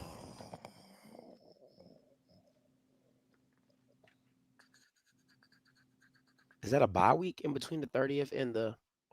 Nah. That's not a bye week. Thursday. They get a whole week off. They get a week and a half off for that game to prep. Yeah, I'm going to give them the NCCU game. I'm going to say they lose to South Carolina State for homecoming, and I'm going to give them the NCCU game. They beat Dale State. I think they beat NCCU, and I think they went out. Yeah, Morgan State and Howard. I think they went out. I got them 3-9. I got them 1-4 in conference play. That's crazy work. 1, 2, 3, 4, 5, 6, 7, 8. I got them 8 wins. Damn, boy. 8 wins. I'm high on the celebrities. What can I say? Yeah, I know. I got them 3-9. I got that 3 victories. 1 against Virginia State, Sacred Heart, and Delaware State. Delaware State, I think, could be the only conference victory. Is year 1, no knock on Vic. Hey, build up something. I think you're in a position to do it. It's year 1. Vic got to learn how to coach too. I got to factor that in as well. So, but this is the part where I think this is the part where I think people get a little twisted, just a little twisted. Oh, you saying I'm getting it twisted? Just a little bit. Okay. Is that Deshaun Jackson and Michael Vick have both surrounded themselves with guys that have coached. They're like his defensive coordinator was a defensive coordinator at Edward Waters. I'm not saying that's the end all be all. All I'm saying is that all his guys are not brand new to coaching. They do it. You know what I'm saying? So I do think that does play a part in helping Vic maneuver through what he wants to do. His OC is not new. His DC is not new. These guys have called plays before. It's the same thing with Deshaun Jackson. Like Deshaun Jackson has surrounded himself with some guys that have coached ball before, right? Nemo Washington, his OC, has called plays before. His assistant head coach has turned around multiple high schools in the California area. I think that I'm not saying that it's the end all be all, but I do think they both have surrounded themselves with some good dudes that understand football. And I think that's going to play a part. Now, the game managing and all that, I completely understand what you're talking about, Perry, of understanding game management and all those type of things, timeouts and how he uses it and how he maneuvers his players and subs and all that type of stuff. But I just think both of these guys have built a pretty good staff around them that understands the game of football. And I guess where I am with them, like I said, Delaware State, I got them going 2-9, 0-5 in conference. Norfolk, I got them going 3-9, 1-4 in conference. There's some work to be done. Once again, Delaware State was literally last in every defensive stat and was almost at the bottom in every offensive stat. That means that is a complete overhaul of that team to get them better. The same way it didn't get any better for Norfolk. Norfolk literally is fifth in almost every stat defensively. And there are 6 that flat out couldn't pass the ball. They were at the bottom last year, 6 in passing, 132 passing yards a game. They were 6 in total offense in the conference, 293 yards a game. Now, what they do have, they can run the ball.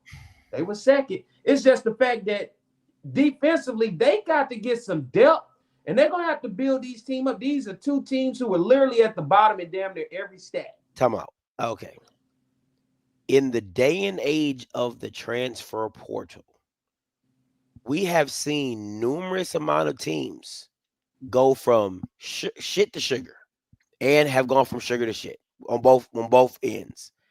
My issue with what you're saying, I get you on Dell State. I really do. I 100% agree with you. They got to get depth. They got to get all that. But Norfolk State it's like when you see a house that on the outside, you're like, ugh. But the foundation's good, the floors are good, you like the bones. Norfolk State had really great foundation that Odom's built. The cupboards, the talent was not bare. That's my issue with what a lot. If you're using the same argument to say why they were last in this and last in that and didn't do well at that, I don't have an argument. I'm saying you're making a position. I won't say argument. You're putting a position out there. You're making this. You're using the position of the stats to let people know how bad they were. It's a rebuild. I don't think it is. Dell State's a rebuild. Norfolk State to me is not a rebuild. I think it's a plug and play team. I really believe that. I really believe Norfolk State is a plug and play team. You get a quarterback, you get some skill guys, and you make it work. Then I think you go from being last to at least being to the middle of the pack, or at least top 3 in this balanced offense. Because, yes, like you said, they can run the ball. They had a great O-line. They had great running backs. You just needed somebody to stretch the field. And I think Vic coming in, being a quarterback, being an offensive person, I think they help do that. So I think the same position you're making, just, you're just laying it out there, not one side or the other, just laying it out there. I think those same games that we're looking at now can go a different direction if Norfolk State had a quarterback. And I think that's the mission of Norfolk State. So to me, Dell State is a complete rebuild. Norfolk State is far from it. I would say this, and I'm being 100% honest. The same way Chinnisberry came in and turned South Carolina State around, I feel like is the same way Norfolk and Michael Vick can do the same thing. I really believe that. Honest to God truth, I really believe that. Because I believe they have the talent to do so. They just do. Kevon King's probably one of the best running backs in the MEAC. You know what I'm saying? Like, bar none. Like, if you want to, I'll take him. I'll take Kevon King over the guy from Morgan. That's just me personally. You know what I'm saying? The only player that I wouldn't have taken Kevon King over is the NCCU running back that left. But other than that, Kevon King's like top 3. So that's just my little 2 cents. So I've got 3-9, 1-4. But once again, things can flip. We don't know what the hell finna pop out, but what'd he say? It took 2 monumental miracles for us to beat NSU in 23 and 24. There's no difference between NSU and Morgan State. And the 2 top teams in the conference is where they got the most beat down. last year. Norfolk lost 53-21 to South Carolina State and 37-10 to North Carolina Central. Now, to Morgan, it was a 1-point game. To Howard, it was a 1-point game. And then they dominated Delaware State. I think they are right in the middle of the pack. So at some point, it could flip. And who it could flip, now this is where it get crazy for me. I think it could flip between Norfolk State and Howard right there. That makes sense what I'm saying? Yeah, I got you. Yeah, I think they could be on the cusp, but I gotta watch and wait. I gotta see it. I gotta watch and see how it unfolds with them. We shall see. And don't forget, he could get hot as the season get towards the bottom end. I don't know. You're right. That's what Buddy Pugh did that year. He went to the Celebration Bowl, lost every out of conference game, and came into conference play and went undefeated. Because again, that's all that really matters at the end of the day. Is if you win your conference, as you know, SWAC people will tell you, not a conference loss. But I think the MEAC people just take football a little bit more seriously than that. You know what I'm saying? But we'll see. Here we go. NCCU. Whew. Look at this. Now, what that first game look like? I got it as an L. I got it as a dub. Come on, man. Stop playing. Okay. I ain't playing shit. You've been playing. Where the background at? Where's the background at? Where all the background and stuff at? Come on. Okay. All right. Let's talk about it. Yeah, let's do that. 83 in 2024, 4-1 in conference play. One game away from the Celebration Bowl, potentially. Could have made an FCS playoff, but they said the strength of schedule just wasn't there for them. Tennessee State was the lone HBCU to get in there. Look at them offensively. North Carolina Central, the real deal. They were first in scoring in the MEAC last year, averaging 35 points a game. They were second in total offense, averaging 384 yards a game. They were first in rush offense, averaging 180 yards a game, rushing. And then they were second in pass offense, averaging 204 passing yards a game. Defensively, near the top in everything. They were first in score defense, giving up an average of 18 points a game. They was first in total defense, giving up only 296 yards a game. They were third in rush defense. That was the only area where you circle and you say, Tennisberry, can you stop the run better this year than you did last year? But third, giving up an average of 145 yards a game. But they was first in pass defense. That defensive backfield for them, giving up an average of 150 yards a game. But I guess you could say how many good quarterbacks was really in the conference last year as well. That's fair. Yeah, that's an L. I mean, for Southern, but yeah, an L for North Carolina Central. W for NCCU. Next, New Hampshire. I'm gonna go L.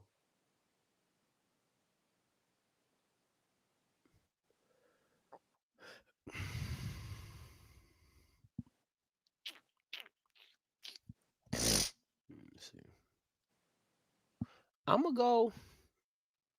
go dub. Think they beat New Hampshire? Yeah, I think they lose the Old Dominion though. Yeah, I got Old Dominion as an L. Fayetteville State dub. Big dub. Big dub. Jameis Winston.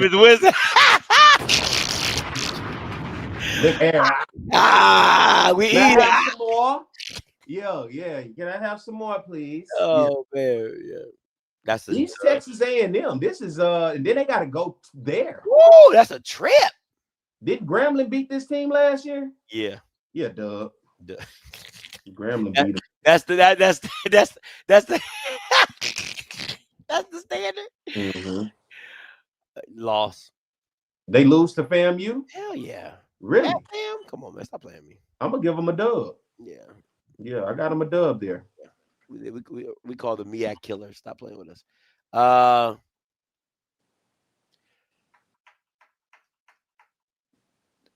You ain't got to ask me about the rest of the game because I think you should know. It's past Halloween. We It's all W's from here. Trey Oliver like hell to hell with y'all, boy. He gonna dress up like that. Kill everybody. I think it's all dubs except for Norfolk. I got them 9-3 and 5-0 in conference play. I think they lose to Norfolk. Yeah, I think they lose to Norfolk. I got them back in the Celebration Bowl. They're gonna start in the A and get back to the A. Okay. Yeah, 9-3 for me. North Carolina Central. Trey Oliver. Hey, 9-3, 5-0 in conference play. That's What the you last got in game. there? Let me see. 1, 2, 3, 4, 5, 6, 7, 8, 9. But I got them losing to I'm not something I must not be doing this right. I'm just saying this. Let me see. Hold on. I got them beating Morgan, 1 dub. I'm gonna just do the losses. Lost to Norfolk, lost to FAM, lost to ODU. So that was 3, right? So 1, 2, 3, 4, 5, 6, 7, 8, 9. 9-3. And 1 loss in conference, which is to Norfolk. So you got them 9-3, 4-1. Yeah. I got them 9-3 and 5-0. Yeah. I think they get back to the Celebration Bowl this year. Okay. Yeah. Are you counting that right? Or are we or if we It's off? 12 games. Yeah. And you So got 9-3 is 12. all their losses came out of conference for you, right? So Yeah. oh, the Southern game. That's why. Okay, gotcha. I got them Southern, New Hampshire, Old Dominion. After that, they run the table. Okay, I got you. I was just like, what? Am I not counting this right? But I got you. And do we do everybody? No, we got South Carolina State. We got CB, Chennisberry. Just gotta go 1-0. Hey, chop wood, carry water. 1-0. Tell me. Gotta go to work. Hey, get that pail, that lunch box. All right, here we go. Let me get to a fresh piece of paper. All right. Game Wofford, that's a tricky one. I'm gonna give him a dub for that one. I think you gonna give him a dub against Wofford. You always say Chennisberry don't know how to beat the white schools. Yeah, he beat 2 of them last year. He beat Tennessee Tech. Yeah. Who was the other? It was Tennessee Tech and Citadel. Yeah. So we're going 1-0. Now I'm gonna give him a loss. You talked me out of it. Wofford, you talked me out of it. Dude, what? You was talking me into the dub. Nah, I'm like, you know what? We can go 1-0. Big L. James Winston L. I'm gonna go W. I got L for Wofford. I got an L for South Carolina. I got a damn. This schedule is tough. Yeah. I'm telling you, if Dion would have seen something like this, come on, man, his ass whooped. Let's not do this. He getting his ass whooped. All right. So again, Bethune-Cookman, big dub. Big dub. Hey, James Winston, where you at? Big dub. Jesus. South Florida. L. Charleston Southern, I'm gonna give him a dub. I'll give him a dub. Yeah, he better not muck that up. Savannah State. Big, he gonna blow them out. A&T. Gonna blow them like last year. They beat him by 20 last year. Big dub. They beat the brakes off them boys last year. 45-25. All right, here we go. Now so I had them beating. I had them beating Norfolk because that was their homecoming. Yeah, that was a homecoming game. I got them winning everything, but they lose the NCCU, and I think I had them losing to Delaware State. Yeah. So 1, 2, 3. Well, while you count that, let me give a little information about South Carolina State. Go ahead. 9-3 last year, finishing 5-0 in conference play. They went undefeated. Of course, they went to the Celebration Bowl. They took on Jackson State. Offensively, they were second in scoring 33 points a game they averaged. They were first in total offense, averaging 405 yards a game. This is where they were bad at, Scotty. They could not run the ball. They were at the bottom. They were 6th in rush offense. Really? 143 rushing yards a game, but they was first in pass offense, averaging 262 passing yards a game. They got to work on that run game. They're going to have to find some guys to be able to get this to be a balanced offense. If they can be a balanced offense and get that rushing yards up, man, this could be a deadly team. But then defensively, they were second in scoring, giving up an average of 21 points a game in the MEAC. Second in total defense, giving up an average of 302 yards a game. They was first in rush defense, giving up an average of 118 yards. So they was the worst rushing team, but then the best rush defense. Isn't that crazy? That is crazy. But then they were fourth in pass defense, giving up an average of 184 yards a game. What was that you just put on the screen? Mr. Campbell made a great point. They lose to Southern, but beat FAMU. Gotcha. Who? NCCU. Mr. Campbell, we passed that already. Mr. Campbell, we passed. Says run game will be better for sure. That's all. That's what. If they can improve on the run game, bro. I got them going. What's this? 1, 2, 3, 4, 5, 6. I think I had. He said, "What was Norfolk State conference record?" I think I had Norfolk losing to. You talking about their conference record and prediction? Yeah, Norfolk. I'm talking about somebody asked me for Norfolk, what I'd put for Norfolk. I had Norfolk losing to South Carolina at their homecoming, but they're beating everybody else. So I had them at 4-1 as well. I believe so. I'll tell you what I got South Carolina State. I think it's the roles reversed from last year. They go 9-3, and this time instead of going 5-0, I got them 4-1 in conference play. I think the one game is North Carolina Central. It came down 24-21 last year. I think North Carolina Central get past them this year. So identical 9-3 is just that one loss, 4-1. I think this time South Carolina State is on the outside looking in, and South Carolina State is going to be looking for that at-large bid into the FCS playoffs this year. I got them 7-5. Let me see. 1, 2. Let me just double check because I want to make sure I got it. Because that out of conference schedule is tough. 1, 2, 3.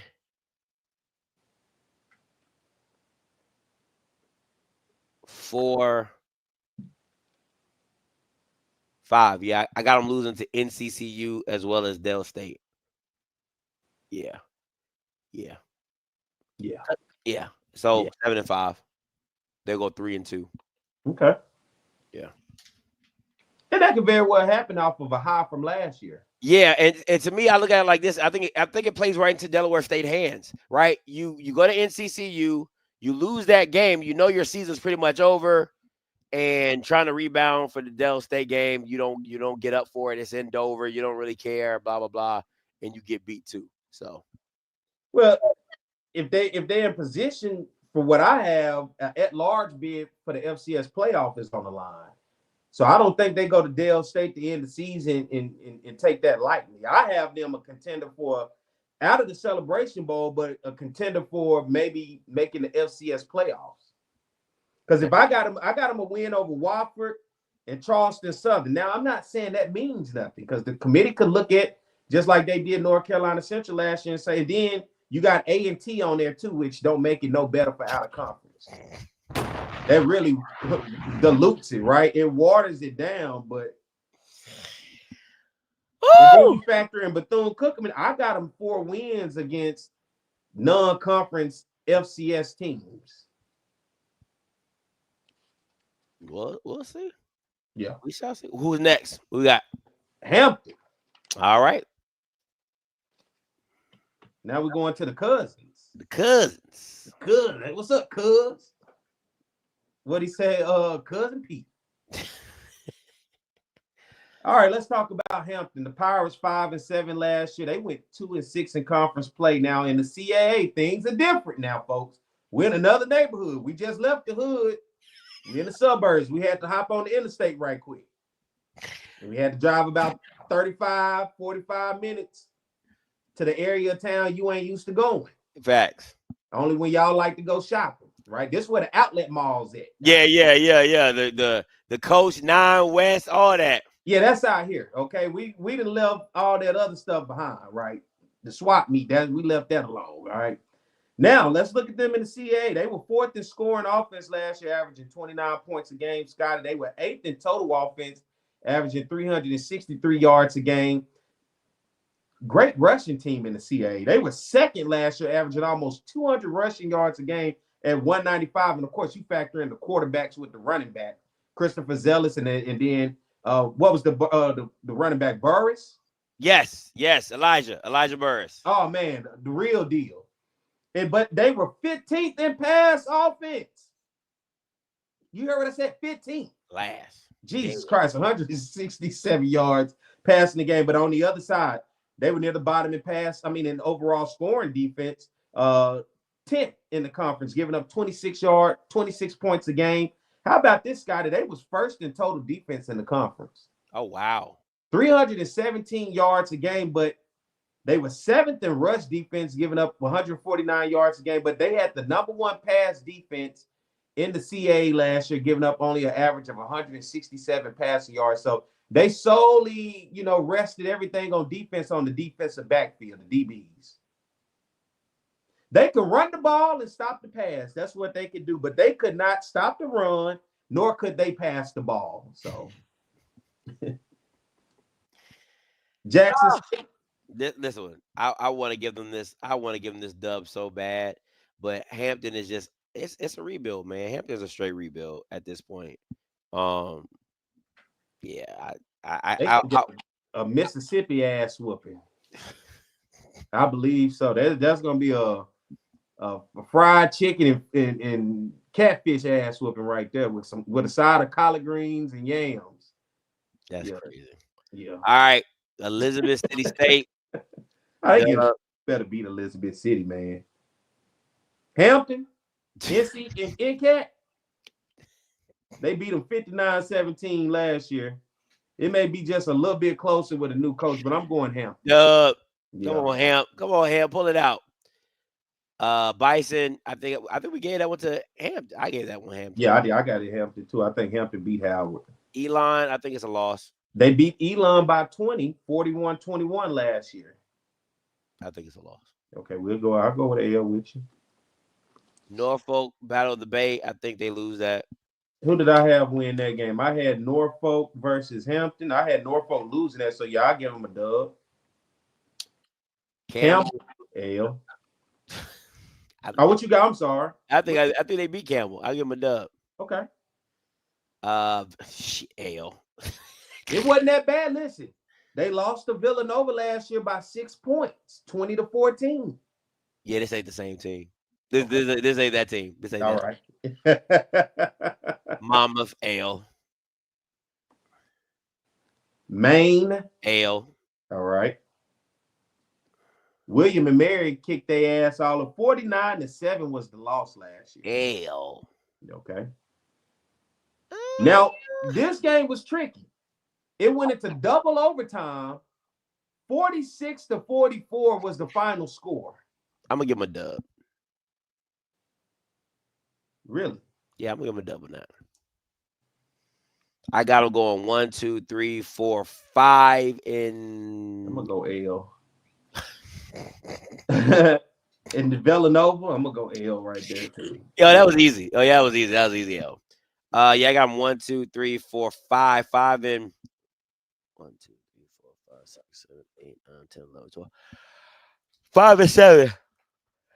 I got him 4 and 8. And I think I got him 2 wins in conference. I got him no wins in conference.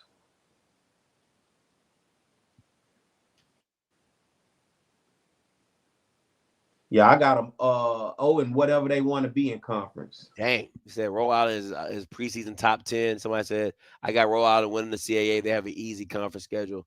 That's what I'm saying. I it was crazy last year in double overtime, 46-44, but I got them winless in conference.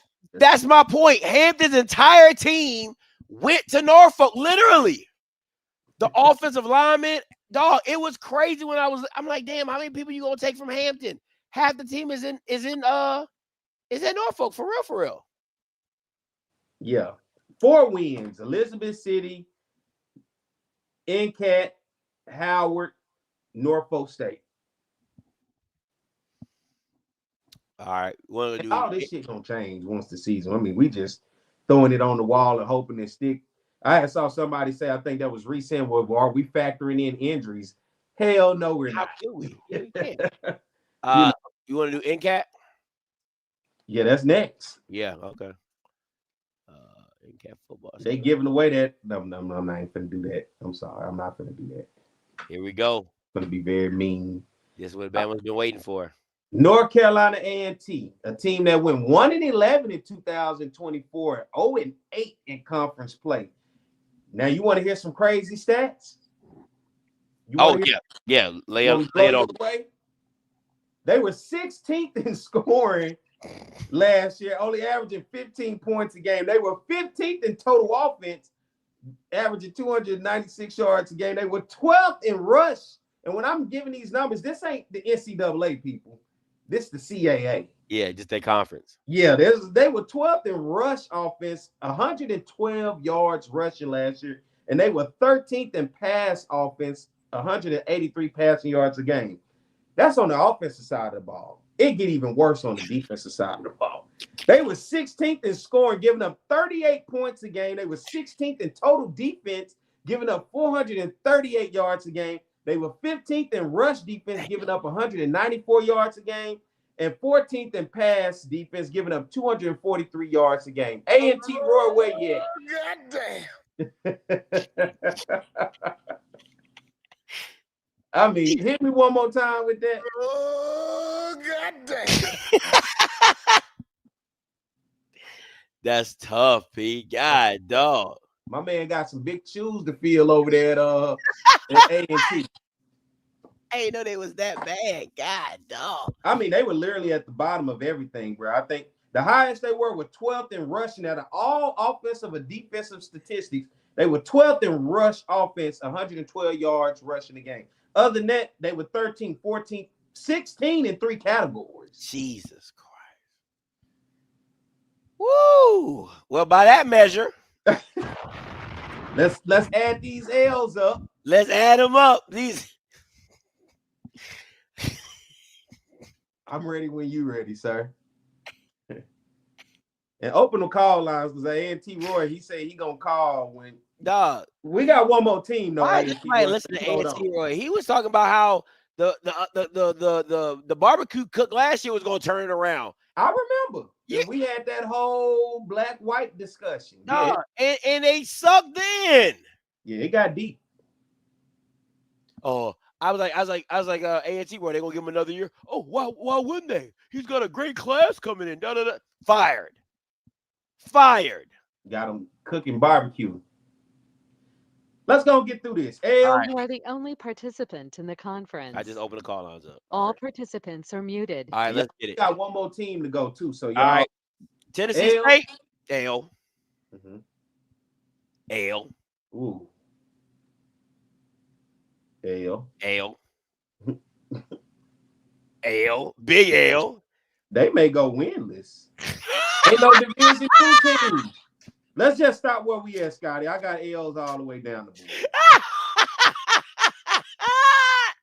Yeah. The only one I may give them, in all honesty, you want to know? Go to Stony Brook. Can we get through the schedule, please? I'm sorry. I'm okay. It's not right there. Yeah, I got L's all the way down. Ain't no Division II teams on here, so this is rough for A&T. Oh my, there's something wrong with you. I'm sorry, y'all. Maine, L. We ain't gotta go no further for you. Let me get mine out. Yeah. William and Mary, L. Homecoming, L.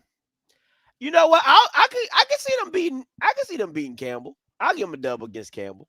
Yeah, they lost 21-7 last year. That was about the closest one I got. Yeah, I can see them. Towson, that's an L.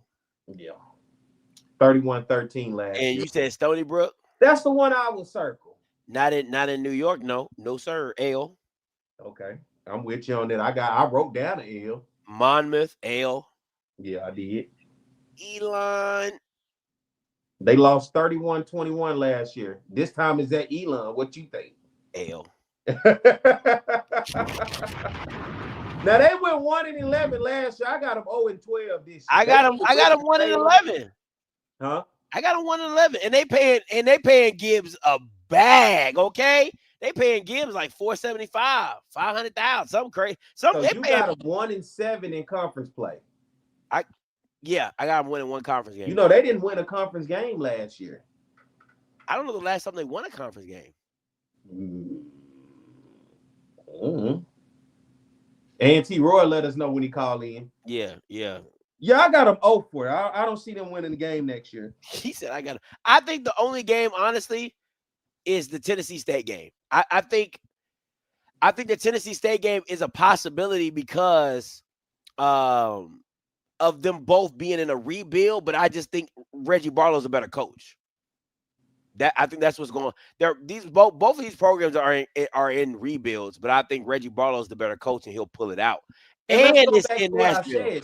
Scotty, they were last in almost everything. Yeah. Everything.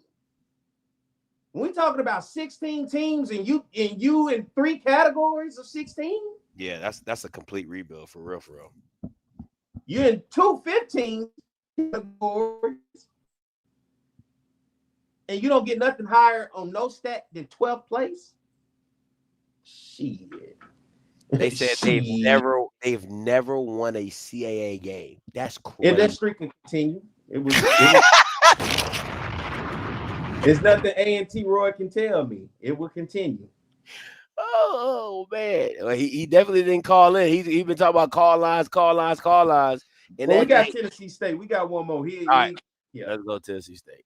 So you got them 1-11 again. Yeah, I got 1-11. And you give them. You say they break the streak this year. They win a conference with Campbell. Wow. Now I'll be circling that game. I'll be looking forward to that one. And there's no knock on A&T. I hope y'all win all y'all games. Yeah, okay. That member said, "Stop right there." L's all the way. I hope they win all their games. Boy, you ruthless. That member said, "Scotty, stop right there." I got L's all the way. Man, I got to look and I'm like, shit, ain't nobody black. Ain't no black schools. And ain't no Division II schools. I mean, what we doing? Oh man, that member said, "Stop right there, Scotty." I got it. Now, this is interesting when you talk about Tennessee State. They went 9-4 last year, 6-2. They were the only HBCU to make the FCS playoffs. Once again, North Carolina Central was knocking at the door, but the selection committee seemed to have left them out. Tennessee State got hot at the right time. Absolutely. And ended up getting a share of the Ohio Valley Conference. It was just not the luck of the draw for them because they had to go up to Montana. Did you watch that cold ass game? Great game. Cold game. All right, they were fourth. Huh? No, it's coughing because you said cold game. Cold was both ways, you know. They were fourth in scoring offense in the Ohio Valley Conference, 26 points a game. They were seventh in total offense, 335 yards a game. They were seventh in rush offense. They couldn't really run the ball, 101 yards rushing a game. And they were fourth in pass offense, 234 yards a game. Now, defensively, they were fourth in scoring, giving up 24 points a game. They were third in total defense, giving up an average of 337 yards a game. They were fifth in rush defense, Scotty, giving up an average of 148 yards a game. But this is where I circle where they could ride and what they say, hang their hat on. They was first in pass defense in Ohio Valley Conference, giving up an average of 189 yards a game last year. Yeah. So that was their strength, throwing the ball and stopping the pass. Yeah, they had a really great D-line. I mean, their defense, first of all, their defense was amazing. The D-line was absolutely a force as well. And then they had Draylon Ellis, who Blue had been high on for, years. And he really stepped up and took that next level. And you really saw it in the Montana game of the great dual threat quarterback. Oh, man, great athlete. You know, I was always telling Blue, I don't see it. But that Montana game, he really showed what he was capable of and was able to put on a display and really keep his team in the game when it looked like it was getting away from them. But that wide receiver, I don't know his name, Junior. I can't. Man, that kid was unstoppable. Jesus Christ! And they were good at special teams last year. Yes, and yeah, they were. So, all right, first game, NCAT, big dub. You want some more? North Dakota State, that's a big loss. What he told him on Friday, I told you about coming down here fucking with these people. They lost 52-3 last year. What, some of this too, old man? No. Now, here's an interesting matchup that's next. I don't know, Scotty. In Nashville? Okay. Two new head coaches. It depends on that ass whooping that North Dakota State puts on them. But I can see Tennessee State pulling this out. I don't know. Can we come back to this one? Yeah, we can come back to this. Yeah, I really want to come. I don't know with that one. Tennessee Tech, I got this as an L. Yeah, they lost 24-14 last year. Let me see. LTT. I got a lot of L's added up now. East Illinois L. They beat them 41-17 last year. We ain't the same team.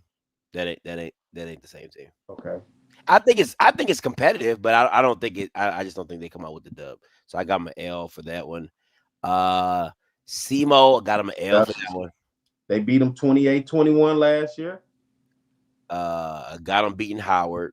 Hold on, let me see. Did I have Howard winning that game? I got to check my stats. Howard versus Tennessee State. I got Tennessee State winning that game. All right. That's a W. Tennessee State won 27-14 last year. Keep it going. You know what? I'll give them the double with Western Illinois. I'll get at home. I'll give them They beat them 45-20 last year. I give them that one. Okay. Let's give them. I can give them the double on Lindenwood. They beat them 24-20 last year. I'm gonna go L. UT Martin L. They lost 28-21 last year to them. Gardner Webb. I think this is a good game. They beat 23-20 last year. I think they lose that one though. Now. I think give them a dub. You give them a dub on that one. Yeah. Charleston Southern. I think they can come out with the dub. I'm gonna give them a dub there. They won 13-9 last year. And that's the last one. So we got to go back to A&M. Oh yeah. This takes some conversation. I don't know, Scotty. I really don't know. And one end I want to go with is Sam Shade. Yeah. And in the other end, I want to go Reggie Barlow. I mean, but I know Reggie don't fuck with A&M, right? Yeah, he's Alabama State grad. That's all I need. The issue for me is this. It's the North Dakota State game before it. That to me, because it can get really ugly really fast and really expose your team. And North Dakota State's a great team, by the way. But I'm going to go A&M because I think that North Dakota State game is a hard bounce back. Let me see. They got a week off? They got a week off?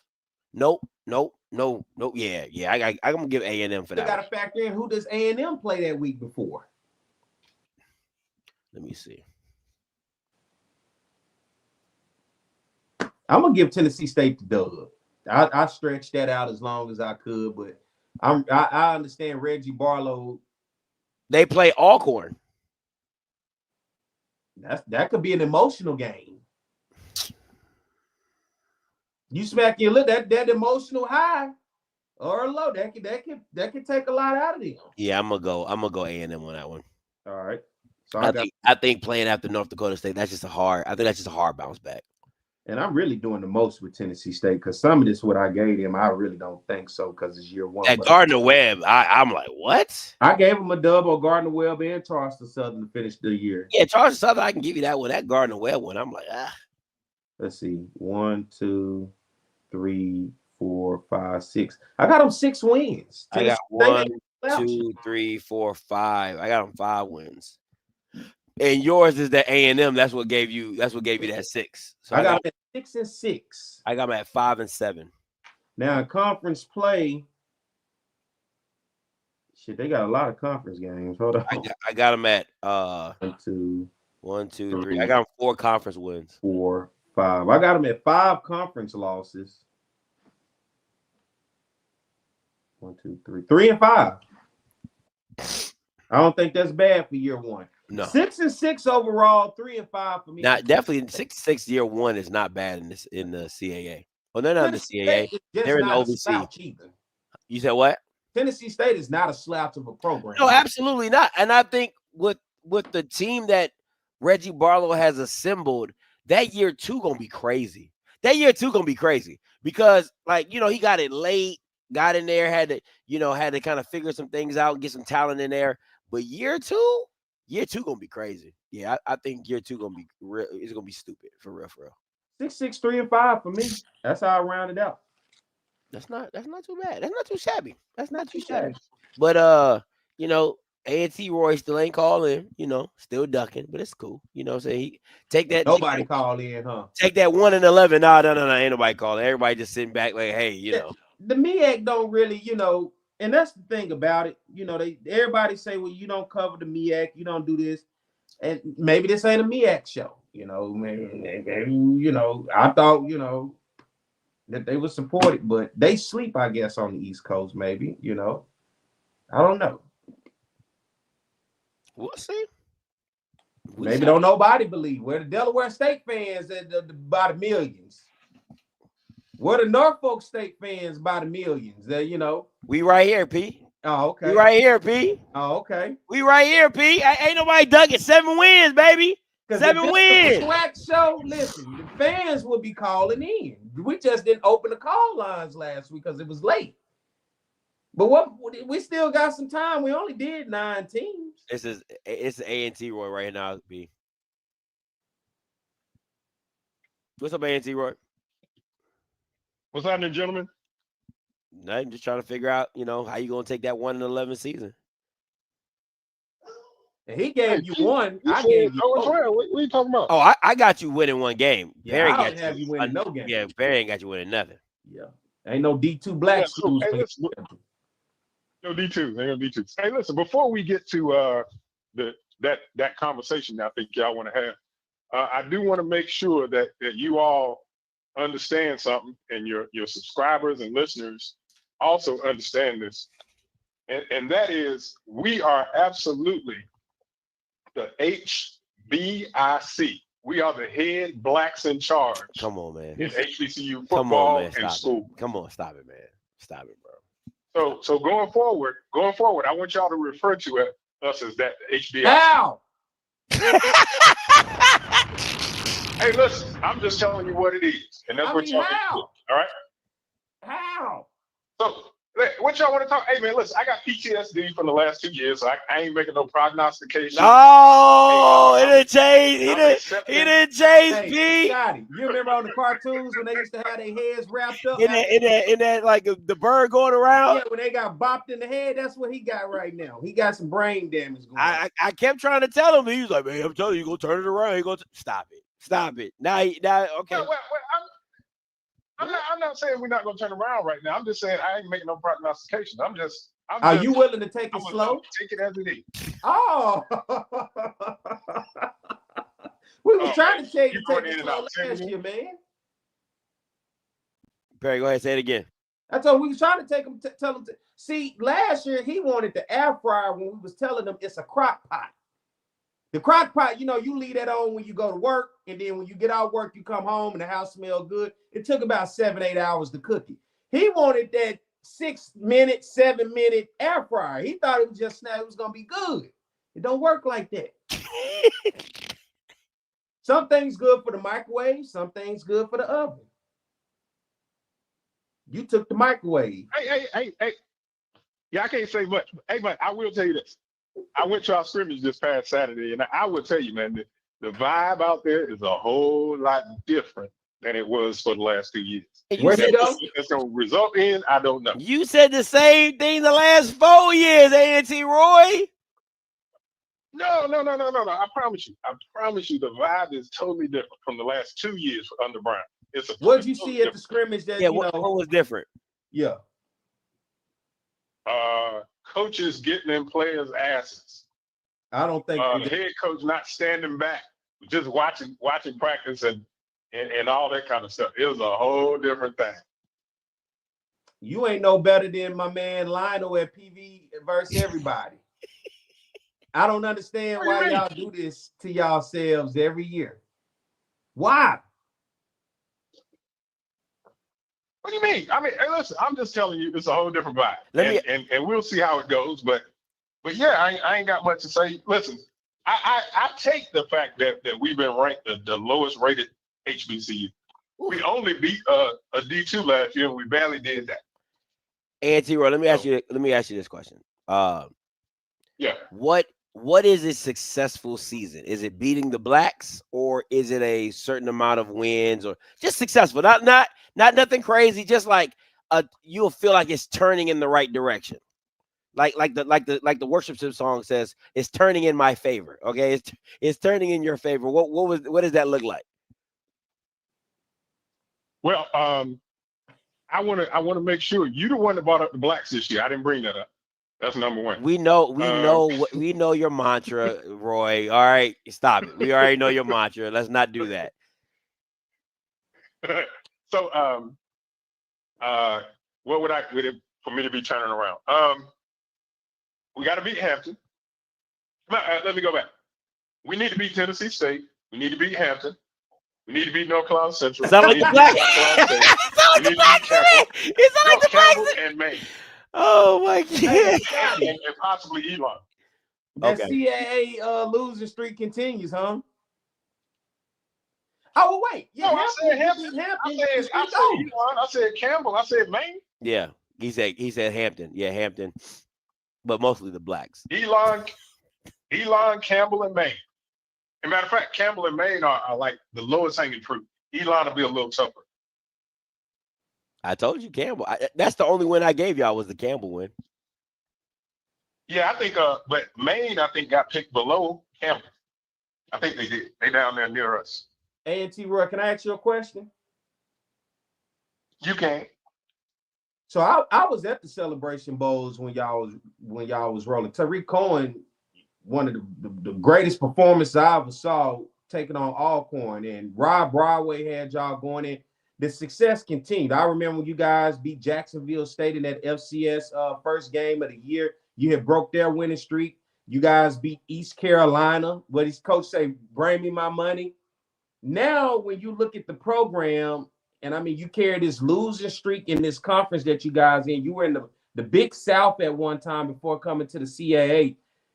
Considering outside of the homecoming, the GHO, for football fans of A&T, what's really the conversation, considering the Celebration Bowl was literally the A&T Invitational, then you guys moving it after COVID, you guys are here. The worst team, you go from the best team year in and year out. Now you're literally at the bottom. What is that conversation like at the barbershops, at the tailgates, amongst homeboys when they're talking about their football program at A&T? Honestly. Yeah, so people are, I'm going to be honest. People are absolutely pissed off.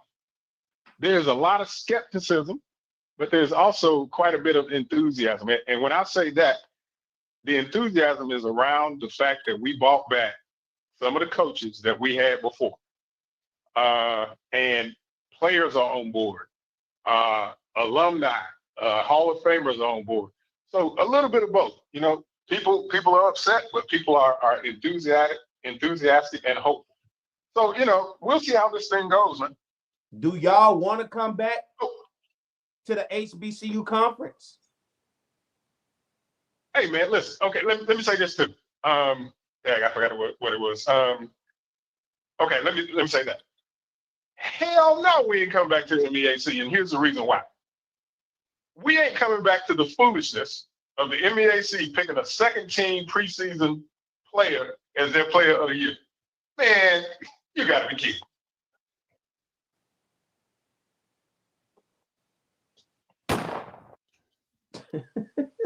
What, you done with him, Scotty? You don't want to hear no more? Dude, you're paying. Listen, you know how I feel. I feel like they, if you, all I'm gonna say is this: if you pay a Bama $400-something thousand and he walks out of the conference, $370.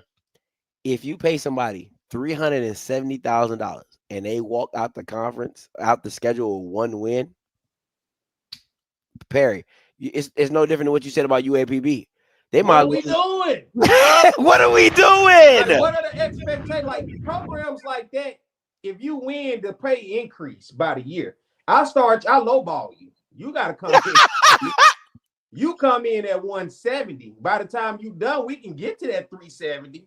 But you got to show me you worked that. I mean, if you ain't gonna do no better than the last guy, then what we doing here?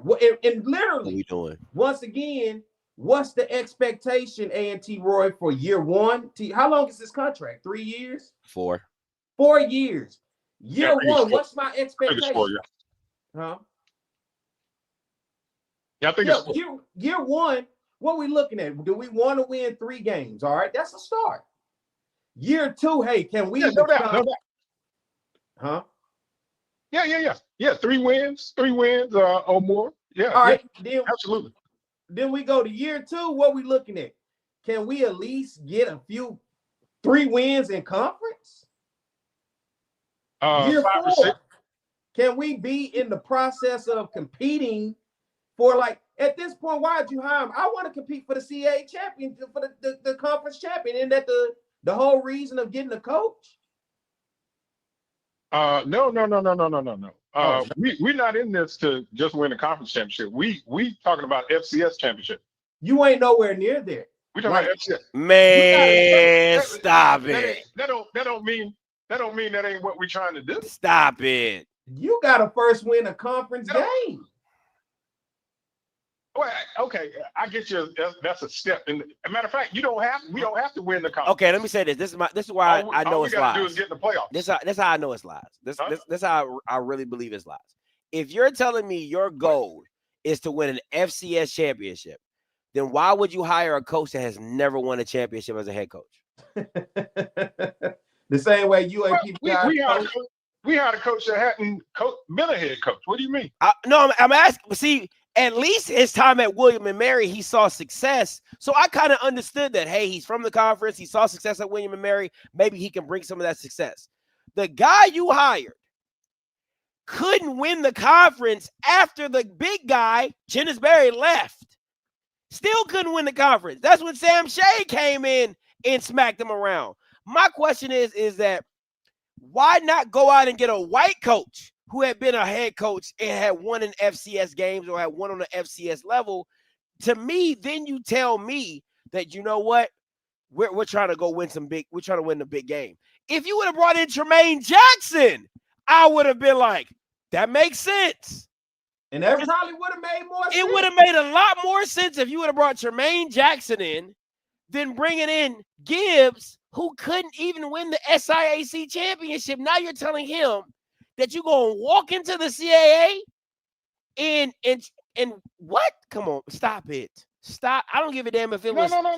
12 Bryants. I'm not saying I ain't saying we walking in and winning off the bat, but our goal is to win that national championship. We're not doing this to just be mediocre in the CAA. No. It's not? No. Hey, listen. We are in this thing, unlike before, like when we were in the MEAC, before the Celebration Bowl and all that stuff. I don't think many of the schools thought much past winning conference championships. But I promise you, our goal is to go to the playoffs and get to that championship game and win it. That's every team in the How CAA. long it takes and how it goes, that's a different story.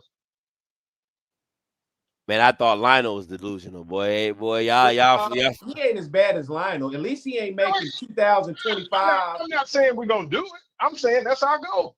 Got it. At least he's not making 2025 FCS national championship shirts at A&T.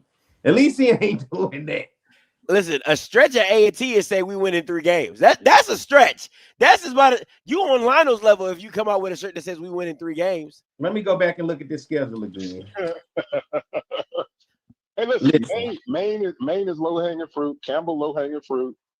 And we gonna play the Blacks. Hampton, South Carolina State, North Carolina Central tough. Y'all might as well schedule Valley and UAPB moving forward. Facts. I don't understand why you don't. Perry, I'm kind of tired of talking to you. Y'all ain't won yet. Who? You ain't been to the Celebration Bowl. You sniffed it a couple times, but you ain't been there. I got 4 of them janks, baby. Oh my gosh. You got 4 of them. Now Scotty. Huh? Now this is where you want to talk noise. We won more games last year. One y'all done won since COVID. Oh, I don't care. Oh, You do care. You just said you want to win championships. How don't you care? I'm just saying, you ain't get you don't have any celebration mode. Matter of fact, I'm gonna go out on this limb and say nobody is ever gonna match what we did in the celebration mode, ever. Bro, let that shit go. They'll never match. no, it don't even matter. You ain't getting that ex back. She gone. She got a whole new dude and got kids. Different baby. She gone. You ain't getting her back. Matter of fact, you left her. Remember? You left her. You said you could do bigger and better things. And now you ain't did nothing. Hey. Oh, we have, but you out here hitting trailer park this trash. team is a whole different vibe than what we had the last 2 years. Both the team and the coaching staff. I'm gonna say this, and I'm gonna let you go, Roy. That Tennessee State game is everything. It's everything. To me, it's everything. If you can't beat Tennessee State and they're in a full rebuild, I don't know where you go from there. I really don't. That to me, that I love that game because, and I talked about this with Josh. I think that game comes down to pure and unadulterated coaching. Who coaches their team in game one? Because we all understand what game one is. It's figuring each other out, figuring what my team does well. It is all about coaching and adjustments. And if you lose that game, yeah, you can throw the team away. You know, for me, I'm familiar with Reggie Barlow. I'm not familiar with their coach. You talking about Gibbs? Yeah, I'm not familiar with him. Say that again, Perry. I said I'm familiar with Reggie Barlow from his time in the SWAC, but I'm not familiar with Gibbs as a head coach. Me personally, I'm not. Yeah. So I would say the big thing that Gibbs had when he was at Fort Valley is that he didn't have full complement of scholarships like they'd had at Benedict and other schools had. So that that kind of played a role in it. But let me tell you this. Yes, that Tennessee State game is pretty big, but that don't mean it's over. We're gonna go 0-12 because I don't know if y'all remember, but back in 2023, we lost the first 4 games, and then we did. We lost the first 4 games, and then we played for the Big South Championship. So don't get me wrong, it's a big game, but that don't mean. Then why did you fire that coach? No, then why did y'all let the coach go? Which one? Brown? The man who just almost had won you a Big South Championship. Why'd you let him go? Okay, so here's what I understand. I understand that he wasn't, it didn't seem like he was 100% on board with being in the white conference. Because, Coach Washington coached and been in HBCU land for 30-some years or whatever it was. And so our chancellor at the time was not comfortable with that. And so that's what I understand is the reason why we parted ways. Well, I'll tell you this, Auntie Roy, I will have that game circled, and we shall see what it looked like. Can I ask you go ahead, Barry. And it's this for either one of y'all. What is Gibbs' identity? Some coaches come and you like, hey, like Tennis Bear, you knew O-line, hey, that's what it's gonna be. He gonna be that O-line. Trey Oliver, just defense. Trey Oliver's the defensive back coach and defensive coordinator at Southern. Like, I know the identity when I see these coaches. What is Gibbs' identity as a coach? What do you get out of a Gibbs team when he's the head coach? So I didn't see him as a head coach before, but I did see him this past Saturday. And I will tell you that dude is a firecracker. He just be yelling. He is, I know him, in talking and speaking, but boy, he was a whole different dude down there on that football field. Got it. He gonna yell his way to a championship. He was a running backs coach before. But man, he is the one a whole thing different dude than the what one Brown thing Gibbs is going to be Gibbs keeps a running back. If he don't got nothing else, I promise you, he gonna have a running back. And you be like, dang, where you find these dudes at? Like, it's just he gonna have a running back, right? Because a lot of the talented that you see, the Emmanuel Wilson, the guys that he has brought, they've had a lot. What was this on the screen? So I see your boy HBCU nightly. Let me ask the question about them. Tell me why they the only MEAC or SWAC school that opted out of the house settlement.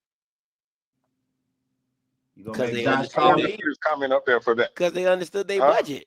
Listen, I gotta respect NCCU, right?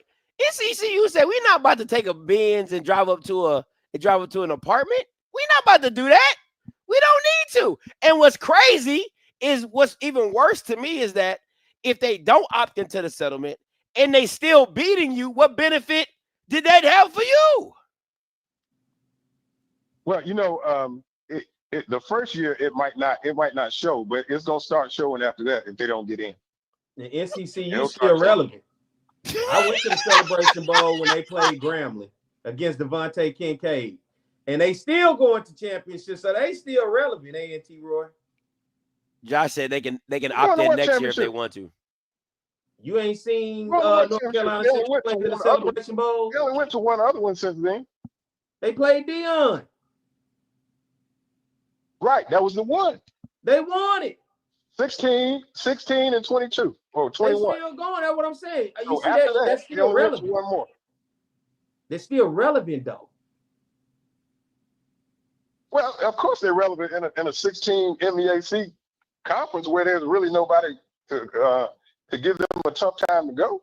Now the MEAC ain't shit. I know they can opt in next year. I'm saying they beat more CAA teams than you have. Make that make sense.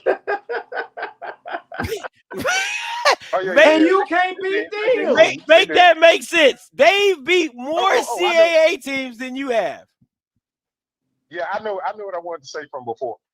The big issue that we have is that we lost our quarterback succession. Man, if you go back to Jalen, what's the name? After that, we haven't had a quarterback yet. Nobody want to hear all that, AT Roy. Take your ass whooping like a man.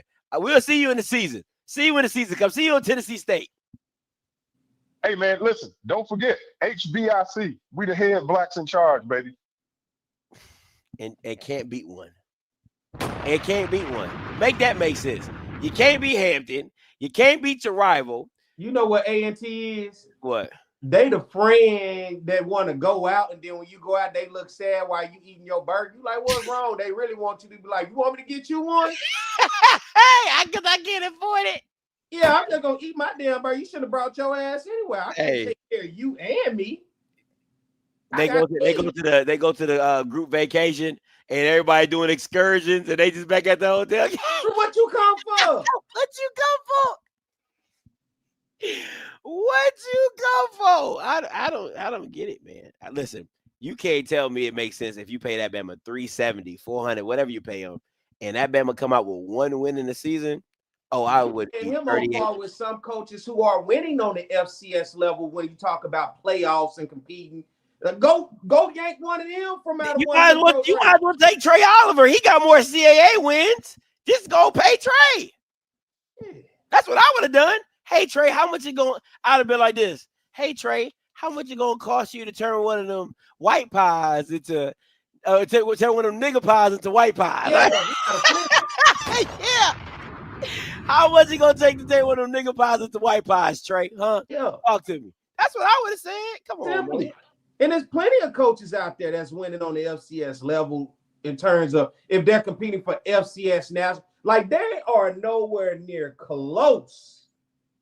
Nowhere close. Nowhere. Tennessee State got a better chance. At least they made the playoffs and played Montana, who had played in the FCS national championship the year before. That's crazy work. And they scheduled North Dakota State again this year. At least they giving us the illusion they trying. A&T, you scheduling all the black schools, you ain't trying. They trying to get a win. That's what they trying to do. They might want to go instead of the CAA, the CIAA. That might be where they want. That may be a little bit better. They'll get that championship and beat the blacks and be the head nigga school in charge, whatever he said.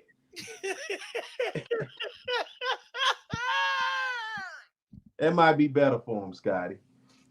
Just add the I and take the that'll be better. They said we applied to the wrong conference. Yeah, they want to beat the black, and you want to be the head black school in charge and all that. Like, you in the wrong place for all that, man. In the wrong place. Yeah. And then what kills me is the first thing you want to bring up. You know, we got them celebrate. They don't even matter no more. You in a whole.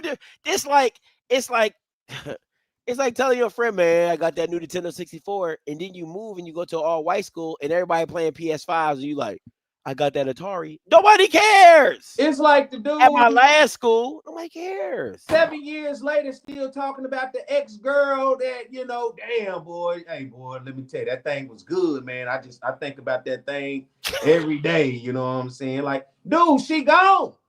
Yo, I you mean, left her. Huh? You left her. You left her. And she still maintaining order. She got a new boo, North Carolina Central and South Carolina State.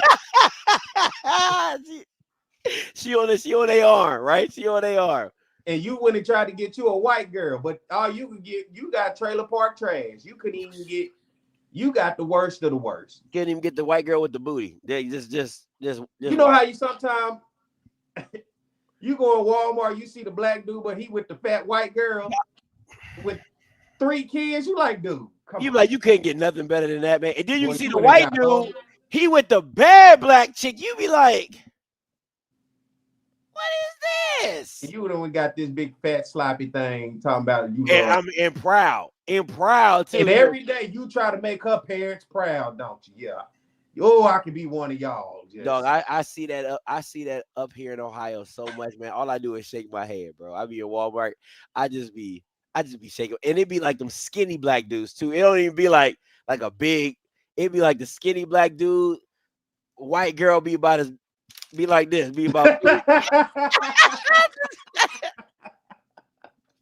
about as big as all these water bottles put together. Like, right? Boy, you couldn't even go get you a bad one. Nah, come on, man. You had to go. Where you got her from? The bowling alley? Where you went and got her from? No, I'd be like, come on, man. I just shake my head. That's all I do. I just shake my head. That's A&T right now. And it's like, what you doing? You better than that. You better than that. And we trying to tell you better than that, but you keep, because you moved out there with them, you keep looking down on us, but they won't let you fit in out there. Like, every time you come around, they cheese and smile, but when you leave, they talk about you bad. Come on now. And they calling you a nigga. They think this nigga think he one of us. No, sir. No, sir.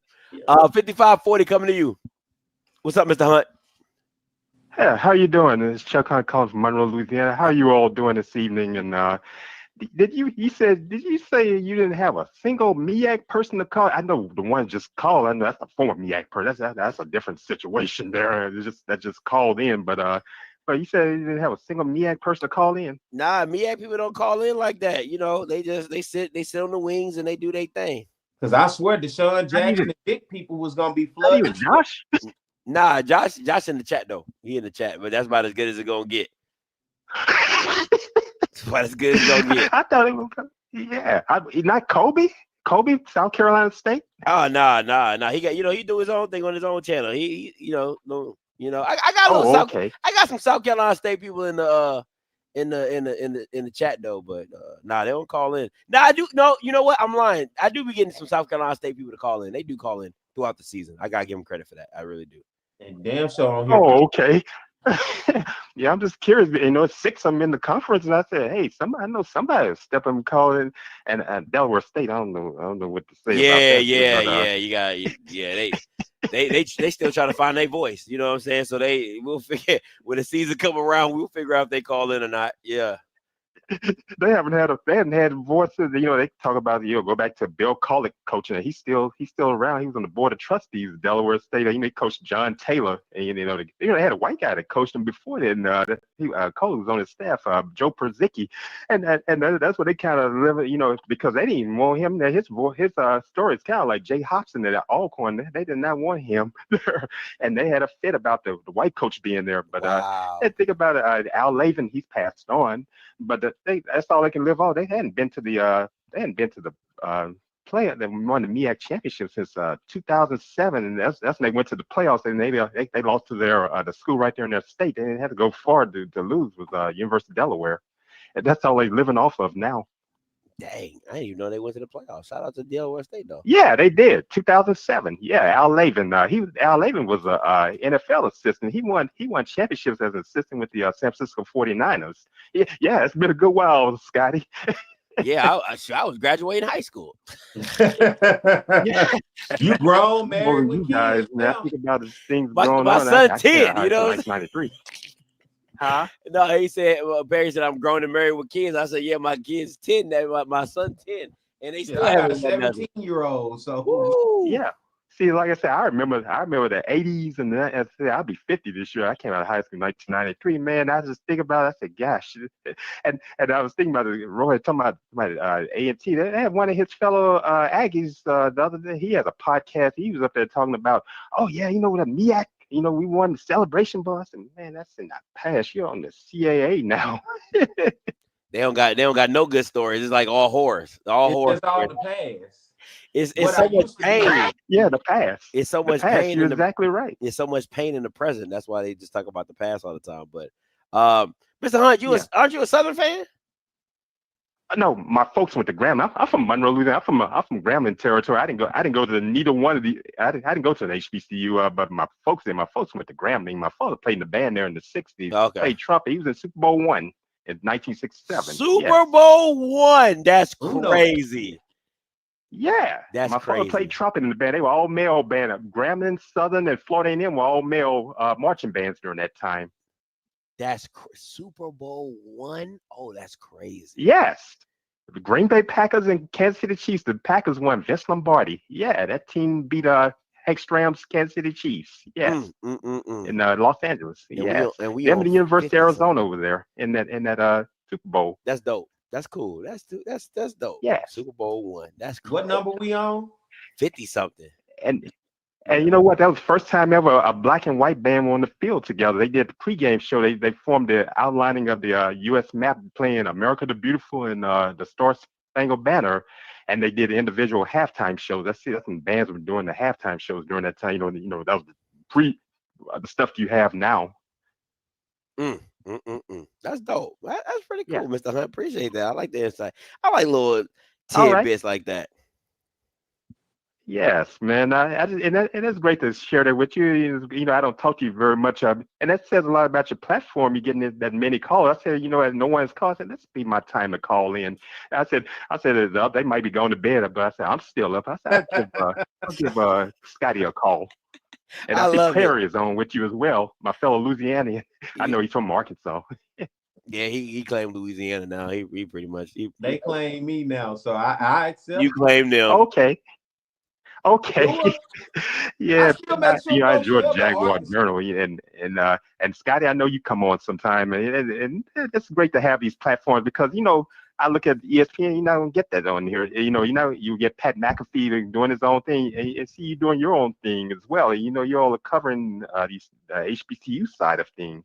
I appreciate that, Mr. Hunt, man, and keep calling into the season. We'll see how it goes, man. I appreciate the call. All right, you all take care, and great conversing with you. And I know you're busy with your children, and I know you had the audition last year, and I know all this is keeping you busy, and you're coaching as well. And congratulations. Well, I thank you. I appreciate it. Thank you so much. Appreciate the call. All right. Let me say this before I go. I see you 2931 is one more caller, but man, listen, coaching. No, he's bring that schedule. What I told you, we need to do your win losses. They don't. Yeah. So this Saturday is our first game of the season. So I got that. I'm gonna try to see if I can pull it up after this call. Don't end up like A&T. 2931 coming to you. What's going on, man? You live? Hey, what's going on, Scotty and Perry? What's up? What's up with you? Hey, man. This calling in representing MEAC, man. Representing that. We come to kick it and take names. All bullshit aside. All that early season stuff, I predicted we got one win coming into the conference, and what happens from there. One of those coming into the conference play, and we're going to see what happens from there. What are you talking about? We talking about NSU, Norfolk State. Oh, okay. All right. All right. Behold the green and gold. Behold. Yes, indeed. We Let me ask you this. Can I ask come you? to the regular season. I predict that we don't come into the conference with more than 2 losses. If we got 2, the Rutgers, FBS. We already know pretty much how that might play out. But I really don't see those teams us losing those games on the early part of our schedule. Can I ask you a question? Go ahead. Being a Norfolk fan, what is, like I asked A&T Roy, what is the conversation coming out of with Coach Odoms with Vic? Like, what is the honest conversations at the workplace, at the barbershop, when the boys get together? What is the expectation that you guys have for Vic in year 1, honestly? Honestly, win. People don't know what to expect. We just want to win, and we don't really know what to expect because you don't know what it's going to look like. I'll say this. He's amassed a lot of talent.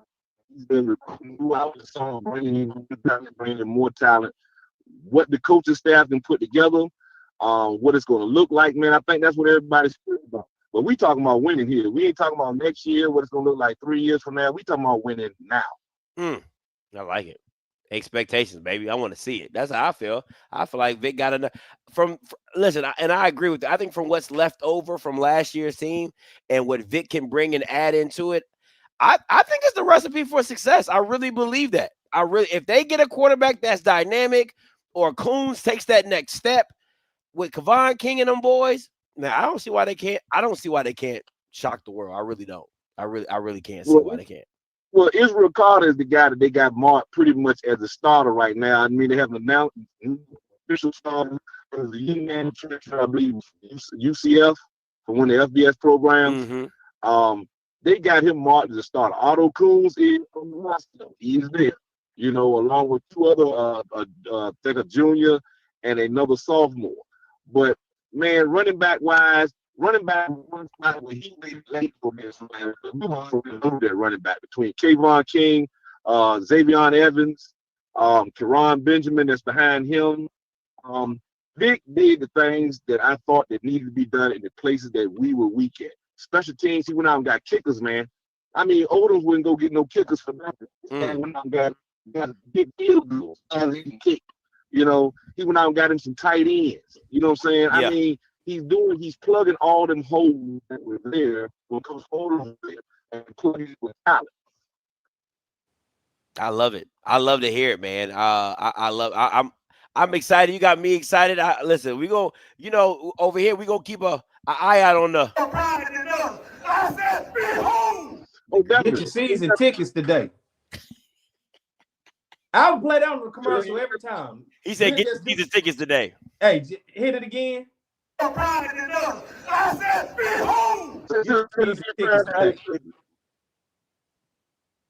Say it again. Hey, Perry, say that again. I didn't catch you. Oh, come on, Scotty. Get your season tickets today. But yeah, man, thank you so much for calling. We'll keep it up. Make sure you call in during the season. No question. We'll do. Man, y'all have a great evening. You too, sir. All right, you too. All right, last caller, 7192 coming to you. Hey, caller, you live. Hey, I'm back. Oh, my God. Who is this? A&T Roy. Hey, listen. At this point, he trolling us, guys. Talking and joking is going to stop. I'm tired of this. Y'all going to get this right, or hey, it's going to be consequences and repercussions. Yeah.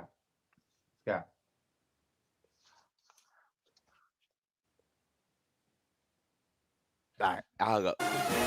Hey, yo, get his ass off the phone. Hey, man, listen. Definitely. Is he trolling us? I don't know what he's doing. He need to be trolling. He need to be trolling Gibbs. That's what he need to be trolling. Make sure he doing his job right.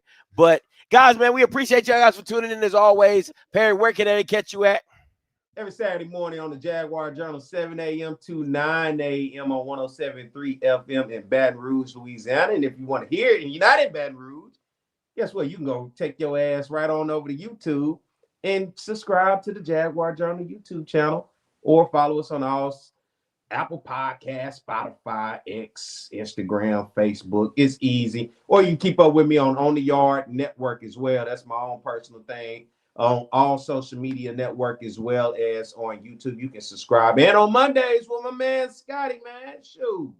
Right here at Outspoken, talking crazy, but talking facts. Yeah. Talking crazy, talking facts. Listen, so my coaching season, they changed our schedule, so I'll be coaching Tuesday, Wednesday. Our practice is Tuesday, Wednesday, Thursday, so I should be good. Should be going good to be Mondays at 8 again. But I do have the schedule. I'm bringing this up real quick. There's only a few games. Who's schedule? My coaching schedule. My team. Let's see it. You got to tell us who the white team and who the black team too. That factors in. All right. So we're called Akron Armor. First game is right here. Let me zoom in for you guys. See. All right. You can see that Akron Armor. Mm-hmm. First the program, we 10U. Now, this team is ranked ranked 3rd in the country. Okay, that's an L. Let me write my L's down. Okay. All right. They're ranked 3rd. So that was Saturday. No, so we got another one on the 23rd. Okay, so where we at? Right here. The Speed Demons, they're not, I think they're ranked they're top 10. They're top 10. What are y'all first? What are your team ranked? We're not ranked. Oh, that's an L. We're not ranked. Dog, Scotty, you gotta shock the world, shock the nation. No, we got to. You got to. Absolutely got to. All right. So that's 0-2 right now. Let me see if we got any of these. Jesus Christ. What'd you sign yourself up for? I'm just here to get my son developed. All right. So 10 Armor, Akron Armor versus Pop Warner should be a pretty balanced game. So I think that's dub. 1-2. Yeah. Let me see what else we got. If you see anything with Jenny Elite, that's Ted Ginn's team. So you stay away from them. Yeah, got to stay away. He went and accumulated all the talent. Yeah, whatever he can find. Let me see. I got family in Ohio too. They should come out to the games, man. Cleveland, to be exact. They went to Ohio State and Ohio. All right, I think that's it for the schedule. I think here we go. Warrant September 7th, 10U Akron Armor versus NWO. I don't really know much about them. We'll be 2-2. You 2-2. Okay. If we don't know nothing about them, you got a chance. Yeah, I'll take that. When you don't start, they rank. You don't start the conversation like that, you might have a chance. I skipped one. What I skip? I didn't. It's a lot. You'll see a lot of 11. We're not 11U. We're all 10U. So it's if you see 11U Akron Armor, that's not us. It's just only 10U. I didn't think I skipped anything. I said you skipped the Blackhawks or something. Let me see. I don't know how they can see what you scrolling down. I didn't skip anything. That's the Pop Warner team right there. And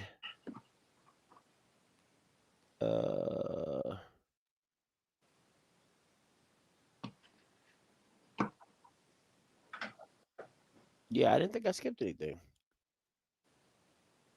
Well, I got you 2-2. That's all right with me, brother. That's better. Listen, I'll take it. Yeah, we trying to shock the world against the program, though. We trying to shock. You on your way? Yeah, I didn't think I skipped anything. Now you got to go through the neighborhood and knock on doors and find you some kids. You got to recruit now, dog. We got to get some old linemen, man. Jesus Christ. Yeah, and then Akron Armor here again, and we'll be playing at LeBron James's school, St. Vincent St. Mary. Yeah, so that's the Pop Warner team again. And then we'll figure out the rest as it goes. But yeah. Good luck to you, bro. Our team is all black. This league is pretty much 90% black. So y'all can't kick field goals. No. Ain't nobody. Y'all can't punt. Y'all ain't good at kickoffs. So my son's a kickoff guy. He's pretty good. He plays soccer, so he's pretty decent. But field goals, yeah, we ain't nobody kick. We 2 So your son is the kicker. For kickoff. He plays outside linebacker and wide receiver. Okay. But he's the You starting tell wide me receiver. a team all black, we go for 2-point conversion. Oh yeah, it's 2-point conversions all day long. Oh yeah, it's 2-point conversions all day long. Ain't nobody kicking nothing. Bro, It I is. see that so much in high school football, bro. We play when I'm out here, man. It be them white schools. They kicking field goals, 30, 40 yards. They kicking extra point. White school, we go for. I mean, black school, we go for it on every fourth down. Hey, listen, ain't nobody trying to punt. Ain't nobody trying to do none of that. Now, It's kickoff only going 15 yards. Just enough. It's just a pop in the air. Hey, we got a white boy on our team, and he's our punter, and he be out there practicing. Okay, his mom be out there, get your punts in. And he be out there. He'll be a receiver before we know it. Yeah. Okay? So it's funny. It's funny. But yeah, he said if it's Akron, definitely all we out in Akron. So it's a youth league with Akron, Cleveland, and just all the surrounding cities and stuff like that. But yeah, you talking about the blackest of the blackest of the blackest. Okay. We almost had two coaches getting the fight today at practice, man. It was crazy. It was crazy. What, you broke it up? Yeah. Can we all just get along? I know y'all here trying to be kind to one another. It was crazy, man. It's crazy, this stuff I be seeing on the field. But I'm talking about moms and brothers. But that's why I got away from officiating youth football. Now, if they ever act, I do the PA announcement now. I sit up in the press box with the mic. Man, I do not like dealing with the drug dealer coaches and and everybody else who down. Because them dudes, okay, you may have been good back in 1992, bro, but dude, what they got to do with anything now? And I don't like the way they coach the kids. They do more yelling and cussing than they do teaching. Bro, it's rough, man. I saw it, man. It's different. It's definitely different. It's just a bunch of yelling. You're gonna yell. You yell at them so much to the point you scare them to make a mistake. But failure is part of the game. Yeah. But they scare them so bad to the point of yelling at them.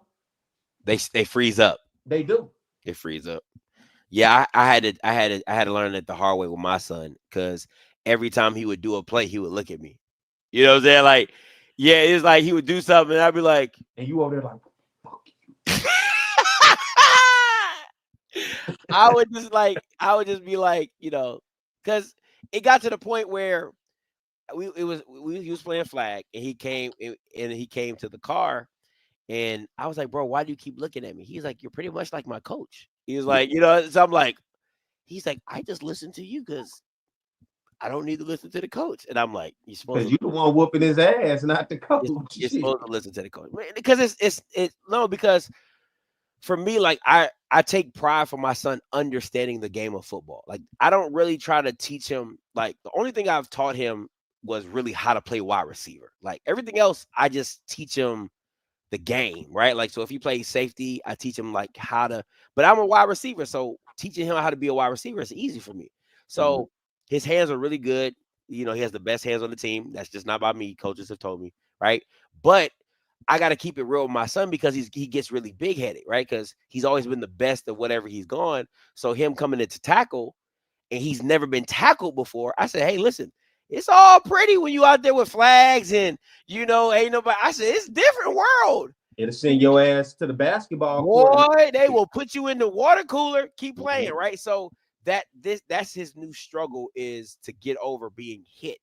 But I listen every time. Listen, I keep it like I keep it honest with my kids, and if they trash, I tell them they trash. I ain't gonna hold you. I'll be like, bro, this ain't for you, right? But defensively, where he can cover like nobody's business. But coming up and making a tackle, get real shaky, right? Yeah. So that's the thing with him at outside linebacker. We're just trying to make him more aggressive. But wide receiver, as long as he can, if he catch it and see you, you're not tackling him. He gonna give you the work, and he gonna be gone. But so we'll see, man. We'll see. I'm interested in seeing how it plays out. He just got the starting spot for wide receiver, so we'll see how it goes. There wasn't no coaching by Coach Dad, was it? No, I don't do that. I'm just asking questions. No, I really don't. I don't ain't like Dion. My son gonna be a quarterback around here. Okay. It's not a technique thing with him. It's just the willingness. Like you gotta kids gotta get through the willingness of wanting to run through. He's still shying away from the contact. He's still shying away from the contact. You gotta, and I keep trying to explain to him, you gotta like tackle football, you gotta love the contact. Like and tackle with your head up. You gotta dive into that motherfucker. No, gotta see what you. So we watch a lot of rugby tackling. Like I teach him a lot of rugby style tackling because that's the proper way to tackle. But yeah, so for him, it's not. He'll get there. Yeah. He just like he'll just get timid when he gets to the ball carrier. It's understandable. It's tackle. It's his first year. I get it. It's a process for sure. I was 10 times worse. And I tell him all that. I said, bro, I was 10. I tell my son all the time. I said, bro, you are so much more talented than me at your age. Like I was not this talented as he was. He's like, Dad, you sucked. I was like, I didn't suck. I just wasn't as talented. Listen, I'll never forget, bro. I played on defense when I first started, bro. I don't want to go tackle no goddamn body. Nobody. Not at all. Like, I'd rather run away from the contact than run to. Like, I'm not the police officer. I'm not going to the danger. Yeah, I'm not going to where they shooting at. I'm not doing it. Why would I do that? I'm safe over here. Yeah, I'm safe. I learned quick. I'd rather get away from the tackling than be doing the tackling. So. Yeah, and I tell him all the time because I think he feels the same way. Like playing offense, he feels more comfortable getting hit than delivering the hit. He ain't aggressive and lunatic in the head. Yeah, that's not with that. Typically, a defensive player that's your bully, that's your mean nigga around. Like, hey, that dude right there don't fuck around. He's 10. He just turned 10 in May, so that's why he's playing 10U. But. Yeah, I mean it's a journey. It's gonna be a journey, man, and it's funny. It's fun because I get to see it up close and personal and see the journey.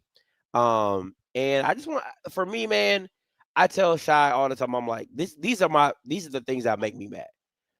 I tell him all the time. I said, be a good teammate, give 100% effort, and have fun. That's it. Anything after that is a benefit for me. But if you're not a good teammate. Like, and what I mean by being a good teammate is if your teammate scores, you don't go over because you mad because you didn't. You know what I'm saying? Like, yeah. Like you get mad because you didn't score. That's I hate that.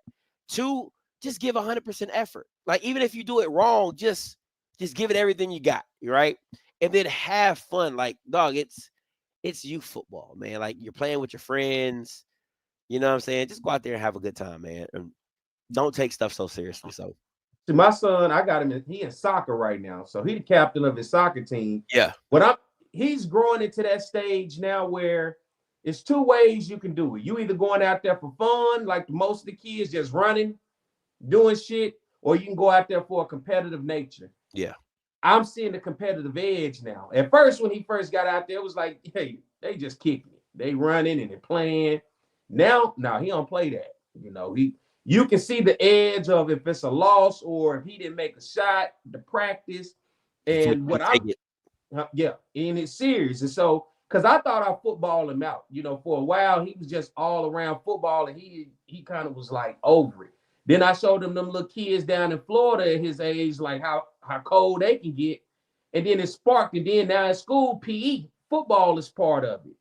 He has football down now that he's doing it, and he sees a collective of them doing it. Now that's the conversation. So now he wants to get into flag football. But what I'm teaching him now, no excuses. Because I heard him say something one time saying how they lost the game because of the official. I said, no, it ain't had nothing to do with the official.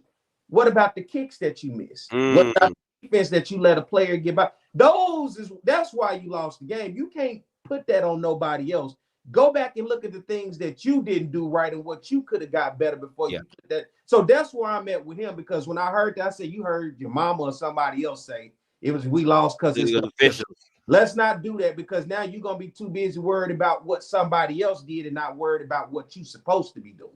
Yeah, man, Peggy, you sound just like me, man. He was playing soccer and he was like, Dad, man, the ref did. I said, bro, you missed 3 shots right on goal. Like, I'm like, what you want? Like, they crossed it, it hit you right in the foot, and then you shanked it. Like, That had nothing to do with the referee. None. None.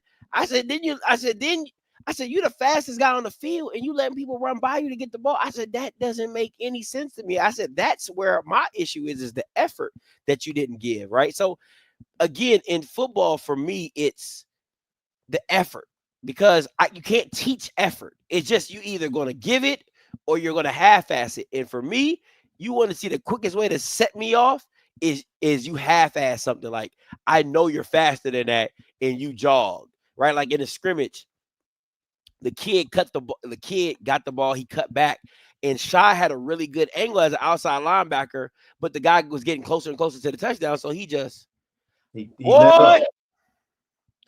You want to talk about Coach Scott? Boy, I grabbed that boy in the face mask, and I said, if you ever slow down again. But Dad, I said, son, if you ever slow down again, you will never see this field again. And I mean, your son got speed. My son, he's stocky, he heavy. I'm having to teach him because he want to be nice. I'm having to teach him how to use your weight. Like, bro, nigga, you stocky. You literally, you are gravity, but he has, I'm telling you, bro, the little dude, man, he gonna be something. I told him he gonna probably be a quarterback, but he got the build of a running back. Yeah. At his age, he just real stocky. Yeah. And the moment he get to some weights and get the lifting, it'd be a problem. Oh, bro, the little dude, but he growing into having. I don't want him to be no mean kid. He just nice. Yeah. No, he a good kid. He having to learn how to be aggressive side to sports. But that's why I said he's growing into that competitive nature. And I'm like, dude, you out there letting them little Mexicans, bro, bump you, bro. Hey. But he growing into it. Listen, I'm gonna say this. I know people are ready to go, but I'm gonna say this: if I could take my daughter's attitude and put it in my son, he'll be a dog. What? He nice? He kind of nice. My son is crazy nice. Like he's crazy nice. But and you want him to be? No, like not. I get what you're saying. Like he's not like. He cares if the other. He's a Chihuahua. My son's a Chihuahua, right? He's a kid. He gonna talk trash, and as soon as you say something rough to him, he be like, but Dad, he said something about my mom. I said, bro, you was talking trash about him all game, and then the Bama said something about your mom. You want to over here cry? I don't want to hear it, right? But my daughter, dog, let me tell you, that girl is a stone cold killer. Yeah. So I had her in soccer, and she was in co-ed soccer. And sometimes they will play with all girl teams, and sometimes they'll play with mixed and stuff like that. Anytime she played with boys, she took her game to another level. I'm talking about running over boys, elbowing, like they will be like I'll never forget this, right? So one dude, they kicked the ball and they crossed it. And it was up high. Eris just elbow checked him in the back, right? Little white boy. He was like, she pushed me. Yo, and Eris was like, she just looked at him like, get your ass up. You know, so like she's aggressive. Like she's just naturally aggressive. Like she don't care. If Shy had that mindset, man, you couldn't do nothing with him. But this is the funny thing. Eris doesn't have the work ethic that Shy does. See, Shy will get out and say, hey, Dad, you want to throw the football? You want to do this? You want to do that? He'll go run. He'll go lift. He'll go put push-ups or whatever. Eris, she got all the natural ability in the world, but she want to go ride her bike. You know what I'm saying? She want to just live life. She a free spirit. You know what I'm saying? It's like just a lot of ones are Russ. Let a kid be. Let a kid be a kid, right? You know what I'm saying? She try to get in gymnastics. You know, I'm like, but you know, that's her. It's funny. Like their personalities are so different, but you know, we'll see how it is, man. But let me get up out here, man. What? You said what? Are they competitive with each other? Absolutely. So this is how it works. This is how it works with them. Like Eris is the type of person that you don't want to play because if she beats you, she's gonna talk trash. But if she loses, she don't care. Yeah. She don't like you can never get underneath her skin because she don't care. Like it's just like, okay, you won, whatever. But Shy, he's me through and through. Like my mom took him bowling, right? And I told him, because I dropped him off at my mom's house, and my mom was like, hey, I'm gonna take him bowling. I told him, I said, hey man, Nana can bowl. I said, I'm gonna tell you personally, she's beat me. Oh no, Dad, she's not gonna beat me. Da da da. Just like me, right? He starts off, he winning, he high-fiving, he laughing, he joking. My mom came back and beat him. Well, he over there pouting. Oh, he over there sad. And bowling bowling was the first sport where I saw my daughter and my son get competitive. Like they started talking shit, and I hyped it up. I was like, "Oh, yeah, I like it. I do the same thing. I do the same thing. Yeah, like, hey, if this was gonna do it, let's do it. Ooh. Yeah. So that was our thing. We bowled on every Sunday, so it was like I saw that, and it was like it kept bringing it out and more and more. And I'm like, see, these the subtle little things that'll get that dog out of them, and eventually, because typically when you with your teammates, you ain't got no competitive nature with your teammates. I'm sure he ain't talking noise to his teammates. He Shadeur. He does? Yeah, he does. And it bothers me because he always takes it too far. Like he doesn't understand like why. I'm like, bro, you're playing football. Why are you taking it over because here? He's your son. That's why. Hey, come on. You forgot about Captain Petty and Sergeant Smoke? It's been so long, huh? And what was the other one? The Shiesty. Who was Shiesty? Scotty Shiesty. You sound like Key. You sound like Key. Key be like, where you think he gets it from? Yeah. I ain't forgot. I remember Captain Petty, Sergeant Smoke. Maturity. It comes at you. But see, our rule in the house is this, because I love when we talk about your son and your daughter. I let them joan on each other, but I say it's only in the house. Like I said, outside of the house, you don't talk bad about your sister and you don't talk bad about your brother. I don't y'all tag team and get on somebody else. Yeah. We ain't doing that. But in the house, it's free game. I'm talking about when I talk about it be free game, it be times when Shy get Eris and it be time Eris get Shy and he be over there like, man, Dad. I'm like, I don't want to hear it. I do not want to hear it. It's free game because what I've learned is if you don't teach it in home, they won't feel comfortable. Like in this day and age, you got to be quick with it. You got to be quick with these jokes and having this. You got to be tough skinned. You got to be thick skinned, and you got to take stuff. And for Eris, it's not a big issue for her, but for Shy, it is. He's kind of sensitive, right? Because I'm like, bro, you can't talk the most trash and then be the most sensitive. Like that don't even go together because you're just asking for trouble, right? So like, don't be the one somebody else telling the joke and then you laugh and then they turn the attention. Like, I know you ain't talking, right? So for me, I would tell him, I'll say, son, listen, like I never talk trash unless somebody talk trash to me. Like that's just me. Now I said once it goes, I'm a go. I said now you're like, wait, nigga here now. And you know what I'm saying? Like now I'm here. You want a nigga here now, right? So that's how I feel when it comes about talking trash. I'm here. Oh, now we here. Okay, let's do this. But he has to learn. He has to learn his lessons his way, and I just try to just give him some good fatherly advice and be like, hey man, like we all had to learn, dog, and it's a difference when you raised off of survival and then when you raised off of love. Where he ain't got to be out fending for himself every day outside. Yeah, he at home. He got love. His kids ain't at home, so they in the streets fending for themselves every day. So it's just a different vibe. Yeah, that's real. Ain't nobody to shelter you or to protect you. You got to protect yourself at an early age. You got to get with the program. So, but at the end of the day, man, it ain't nothing like being raised, and that's the beauty. I think where I love is being a dad, and I can see you love that. At least we there to show them that love. Right way. Yeah. As a man, as a father, and to lead them. Because I always say kids gonna do what's easy. Ask a kid, you rather do your homework or go outside? Outside 100% of the time. Who gonna say I want to do my homework? Thanks. So it's our jobs to force them to do the things. And I say force because they don't know. Yeah. So because they don't know, it's our job to lead them to do the things. Because they're always, even with practicing. My son, when it comes to soccer, he want to practice everything he's good at. Not when he's not good at. Good at. That's when he break them down because it's hard. I'm like, well, that's why we're doing it. Because when I'm watching in the game, This is where I'm noticing you're lacking at. You do everything good at because you will practice that 1,000,000 times. Yeah. All right. What about what you're not good at? Yeah. You know, and so I say my job is to make you and keep you uncomfortable, because in life you got to know what uncomfortable feels like.